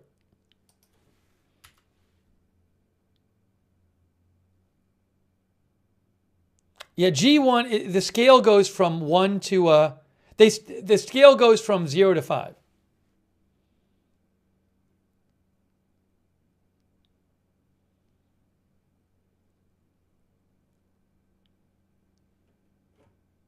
They never posted any updates. Well, I don't think, at this point, I'd be surprised if both G0 and G1 were a glitch.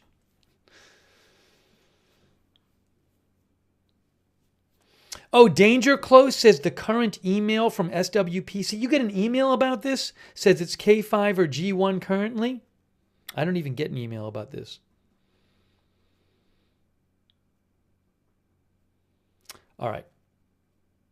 I'm going to give it till midnight, guys. If we hit midnight, if I hit midnight and I don't have a lot to report, if there's not a lot of storm activity, I think I'm going to end the stream at midnight. They have a listserv. Eric Keenan says, if you missed last night, I'm so sorry. I'm afraid you will be disappointed tonight. Well, it's supposed to fluctuate tonight. Maybe in a couple hours it will be more. Maybe, Capital Weather Gang said you might get a pre-dawn burst. I certainly think there's a chance it'll be very significant during the day or at night on Sunday. That's what they've been saying.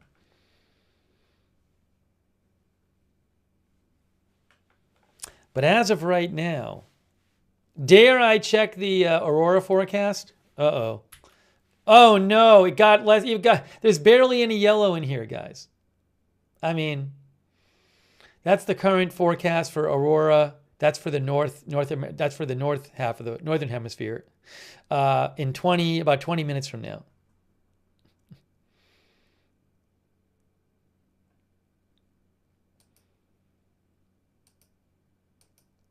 I feel so I'm sorry I can't tell you about more auroras happening.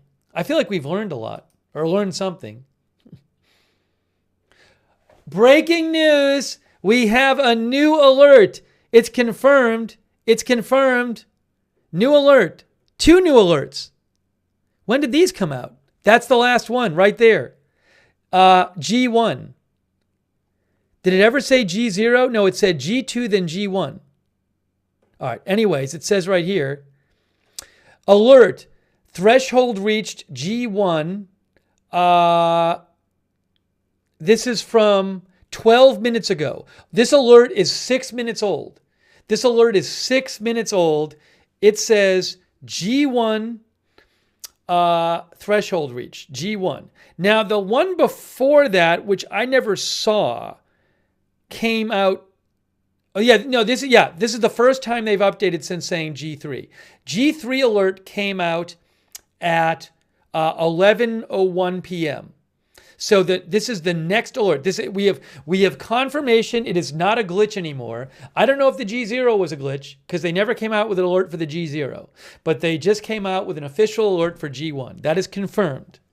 It is where you're at G1 minor current geomagnetic storm conditions. They have confirmed that as of 7 minutes ago.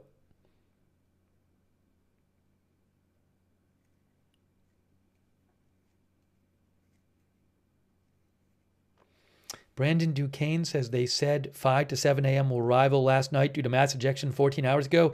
Well, I don't know if they're still going to stick with that because they also had predicted that between 8 and 11 p.m. we'd be at G4. And that did not happen. So I don't know if they're going to adjust their predictions at all. I have no idea what's going to happen. They're still officially predicting a G5 for May 12th. Sorry. So I don't know what's going to happen from hour to hour. Beats me. I have no idea. But we can confirm that they're officially at G1 now. That's not a glitch.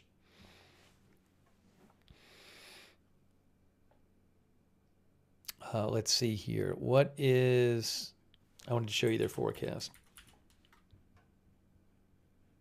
I bet they still haven't updated their forecast yet. Yeah, this forecast is still from 6 p.m. Eastern time. So anyways, guys, look, if you're somebody who, you don't get many chances to see an aurora when you're not up near the North Pole or South Pole, or not when you're not in a very high latitude or near one of the poles.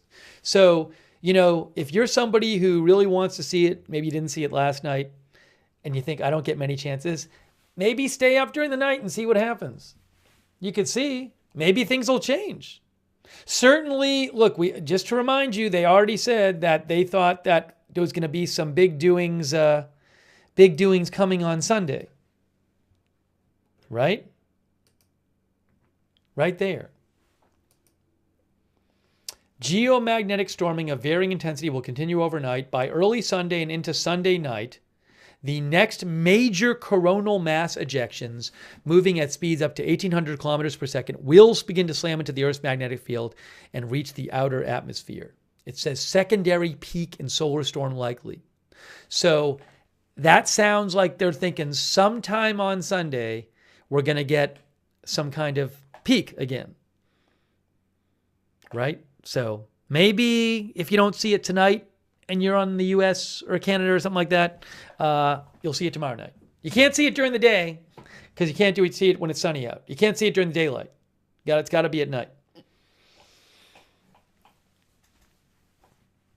The other way that people in the US could not luck out is if the peak comes the peak could come during the day on Sunday US time, and then maybe people in like Europe or Asia or something would have a really good view of it at night.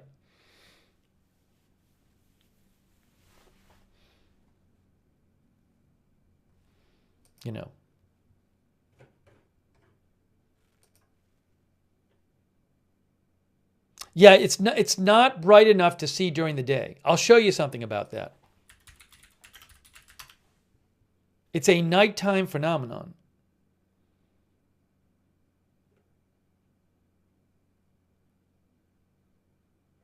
Yeah, right. It says it right here. See the Aurora forecast? Look right down here. The Aurora is not, here, let me make this bigger.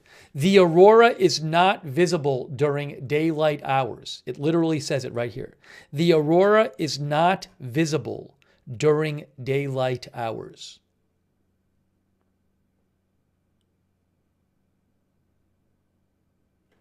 Joe McGovern says our local news is reporting NOAA said best viewing time will be from 4 a.m. to 7 a.m. CDT. Yeah, so again, I don't know how up to date that is. I haven't seen anything from them recently saying that. Maybe it could happen. Capital Weather Gang, who I think they're weather specialists, they had said that there might be some kind of peak before dawn. So look, we could half an hour from now it could go up. I have no idea. I don't know what's going to happen.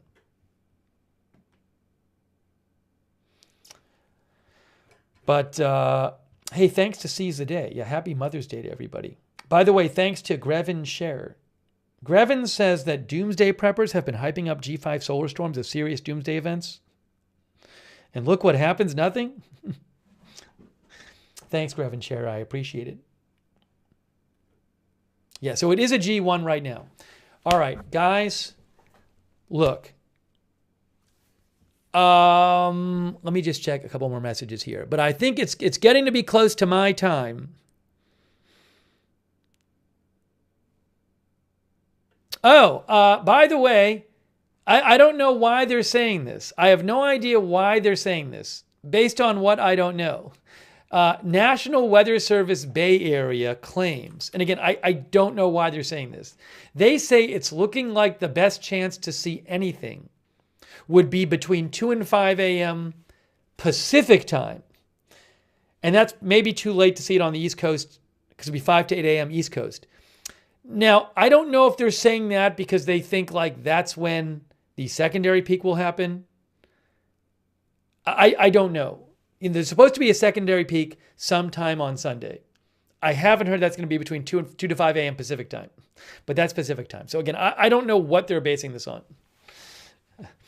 But yeah, unfortunately, not a lot of, at least on this side of the side of the world, not a lot of good aurora viewing that I've heard about tonight.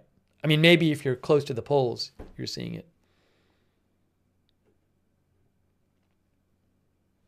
By the way, Millie said what disruptions might come with this G5. So just to go over it again, if, it's assuming it gets back up to G4, G5 level again, you can get If it's at G5 level, you can get power system disruptions. It's not going to like directly affect your cell phone or directly affect the plug in your house. We're talking about like it can affect power grids. Some grid systems could experience complete collapse or blackouts even. Transformers may experience damage. It can affect like high transmission power lines and stuff. So there can be power problems from it. Hasn't happened yet. Can affect the operations of spacecraft. Could affect GPS. Could affect high-frequency radio communications. So things like that. But there's nothing you're supposed to do as a regular person to adjust your behavior at all. But those are some of the areas that can be affected. I guess as a consumer, maybe if GPS stopped working or, your power went out, those are ways that you could be affected by it. But those are just some of the things they talk about there. That's the worst case scenario. That's G5. Power systems, spacecraft operations, high frequency radio, pipeline currents can release hundreds of amps. Satellite navigation can be degraded. Low frequency radio navigation can be out for hours. Anyways.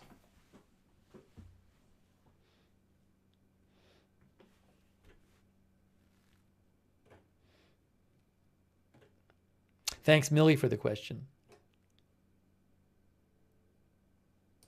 Yeah, Gary Eckert sent me a picture of San Antonio. He's not seeing anything really in San Antonio. Gary sent me this from San Antonio. There's not much going on there at the moment. Well, it doesn't look like any kind of color there. No, I think for me right now, look, I can come back on if there's like some huge development. But I think it's our time. I think it's getting close to that time. Look, we might cover this tomorrow if there's a big doings.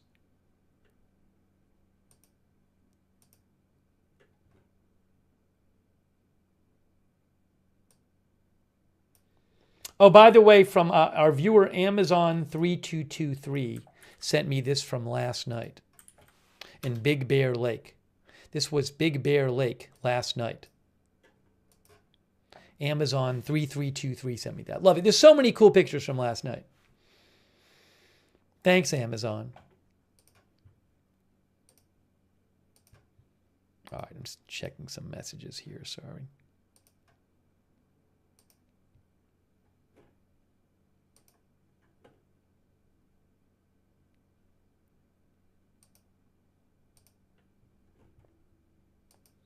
Oh, by the way, Kiwi NZ said that last night in Auckland, which I don't know if that's tonight or last night, said there was a really cool view. Kiwi NZ sent this from Auckland, New Zealand. That's really cool. Thanks, Kiwi NZ. Nice.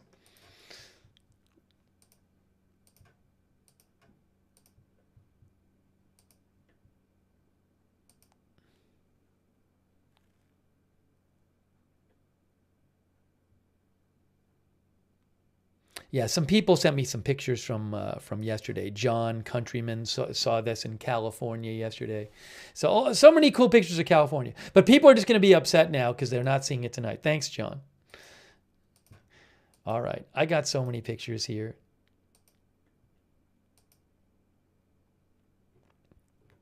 Our viewer Kathy said she saw some faint colors tonight in Kentucky. Thanks, Kathy, for writing in.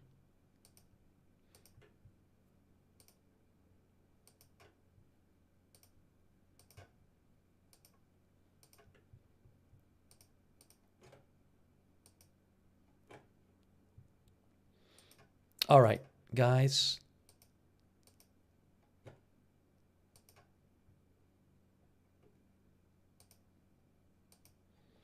Then our viewer, Susan Lounsbury, was earlier tonight, a little while ago, said that she was in Kingston, New York, and it appeared faintly pink. So maybe a little bit of color some people are seeing. The Eagles Rage is approaching G2 on the magnetometer. Anyways, look, I can come back on if there's big developments. We're going to wrap this up right now, for now. But again, if there's big doings, I can come back on the air. I'll keep an eye on it, all right? We can always do another stream. I bet that right as I get off the air, it'll go right up to G5 or something. Okay, but I'm going to take a break right now. I really appreciate you guys being here. And if there's big doings, I'll come back on the air, and maybe we'll do a stream, later tonight or tomorrow or whatever, just depending on what happens. Hey, subscribe, follow Agenda Free TV.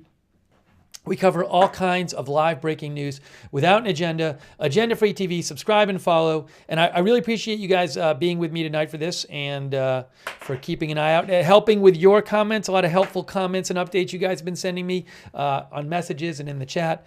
People helping me learn some more about this. I appreciate that with the magnetometers and stuff. And I will also post updates on my X account, which is @Lookner on X. You can follow me there for breaking news updates about this and other stuff @Lookner. My X account.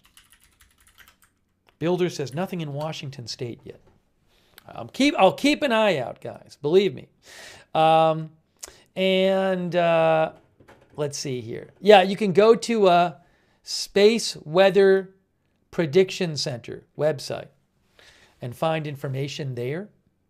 Keep an eye on it yourself if you'd like. Hey, thanks so much to our moderators. Oh, thanks to our new member, TYG. Thanks, TYG. Thanks to our moderators for being here.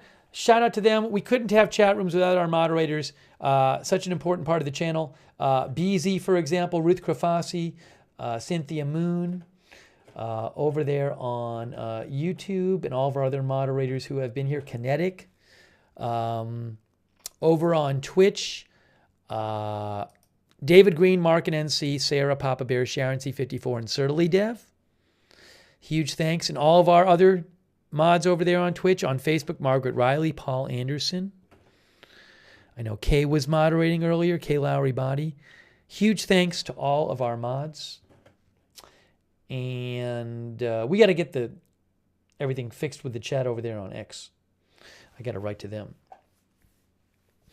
And hey, thanks to everybody who donated. That's super nice of you guys. You are the ones who keep this channel going with your support, so really appreciate that. I owe a thanks to, over on Twitch, Stunned in the North.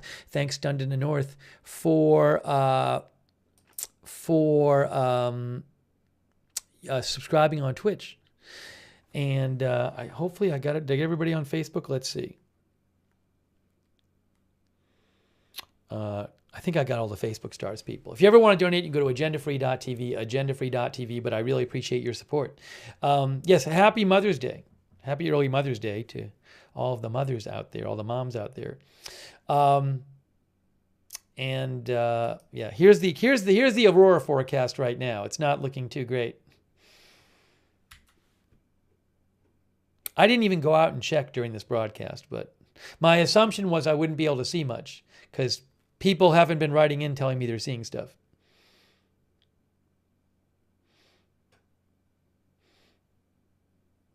I'll look. I'll check after. I'll go out after and I'll check. I can check now. Should I run out and check before we wrap up for the 5 people still watching? Should I run out and check with my phone and see if I can see anything? Maybe I should, to be responsible. All right. Yeah, I'm gonna literally run out the door for 1 minute. I'll put the sign up. So for those 5 of you still watching, for the 5 of you still watching, I'm gonna go check on my phone and just see what I see. Oops, this won't work. I got to. Here, I'll do this.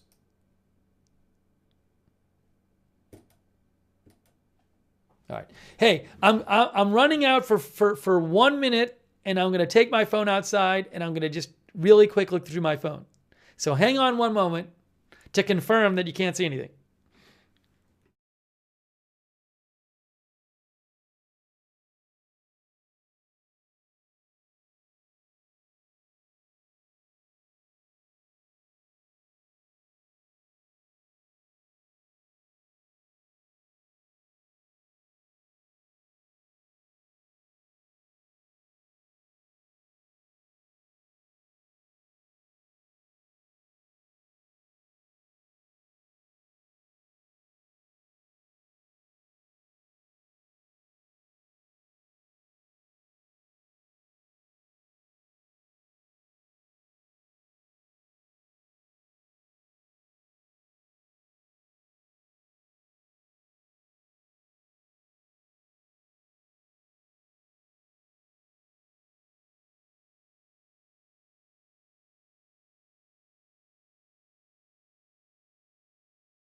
I can personally confirm I can't see anything. I looked through my camera and took a picture at the exact same spot as last night in both directions. Nothing. Absolutely nothing. So I have personally confirmed that in Boston, there is nothing you can see compared to last night when I could. So I apologize for that. I apologize to, I don't know, I shouldn't say I apologize. I express my sympathy to those out there who have wanted to see it tonight and have not seen it yet. But keep an eye out. You never know. Maybe things will change. Maybe things will change. And again, we are supposed to have a secondary peak sometime on Sunday. Sometime on Sunday, there's supposed to be a secondary peak. So maybe it'll work out for people. Yeah. Peter Kenny says it's your fault. Hey, shout out to our Discord mods. You guys are awesome. Remember, we have a notification system that we do through Discord where you can sign up for free notifications. You sign up once and you get notification every single time we go live. I go live right before I go live. I never know in advance. Stuff could happen at any hour. So best way to not miss a stream is to sign up for our free notifications. The mods will put the link in the chat. You can also find it in the description of this broadcast on Facebook and YouTube. Also, at the same link, you can check out our free Discord chat where you can chat with other viewers when we're not on the air. A lot of our viewers like doing that. And also, just if you do subscribe or follow, make sure your notifications are turned on like whatever platform you're watching on. On YouTube, there's this kind of weird thing where you have to click the notifications bell and choose all notifications to get the YouTube notifications. So again, on YouTube, there's a bell and you got to click the bell and then choose all. So do that if you're watching on YouTube and subscribe.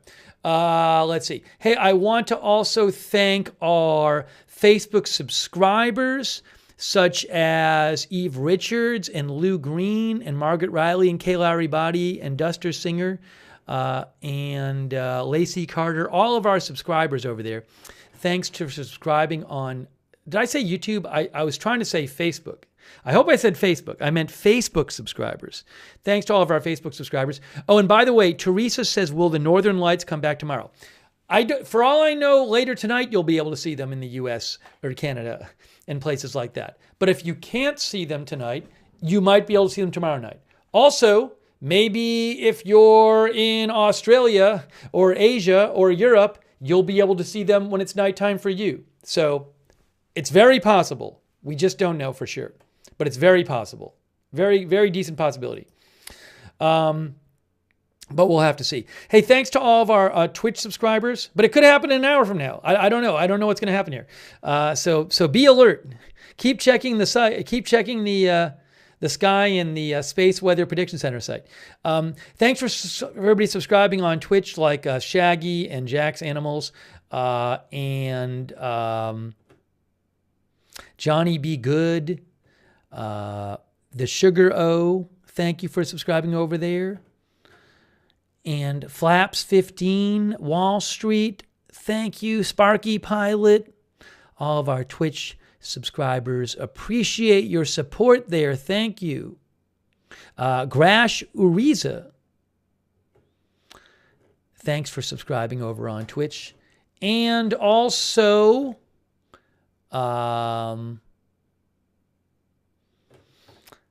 thanks to all of our YouTube members like Mythical and Brainy Janie and Marty Hagwood and Crypto King, Crazy Mama 4, Marin Go Bra, Denise Horton, Wickedest Witch, Dot Like a Period, Waltham, Timothy Ritter, Trav Kozak, Nigel Fortune, Pistol Pete. Thank you, YouTube members. Polly Lilly, Josie Hall, Strong Tower,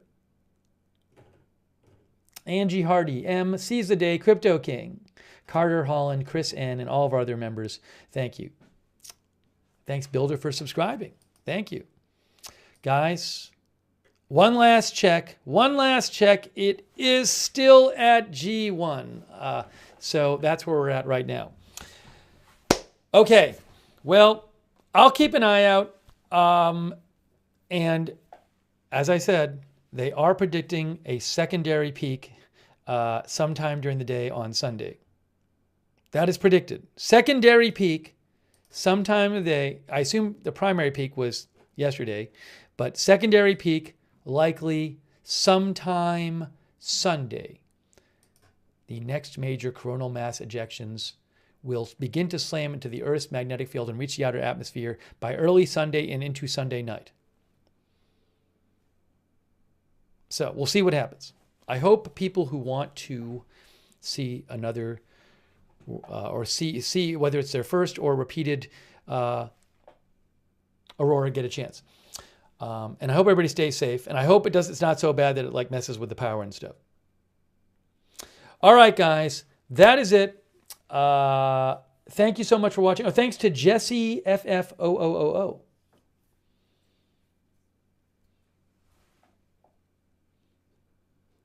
I don't know. Jesse says, I was observing the night sky. It was glorious, but then I saw binary black eye stars orbiting so fast, and I got scared. I don't even understand that.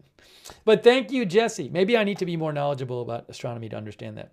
Hey, thank you so much, Jesse. And thanks to you for watching. I'll keep an eye out. Maybe we'll do another stream on this, but that's it for now. We have been bringing you an update on the geomagnetic storm. And we will see you soon with more live breaking news coverage right here at Agenda Free TV.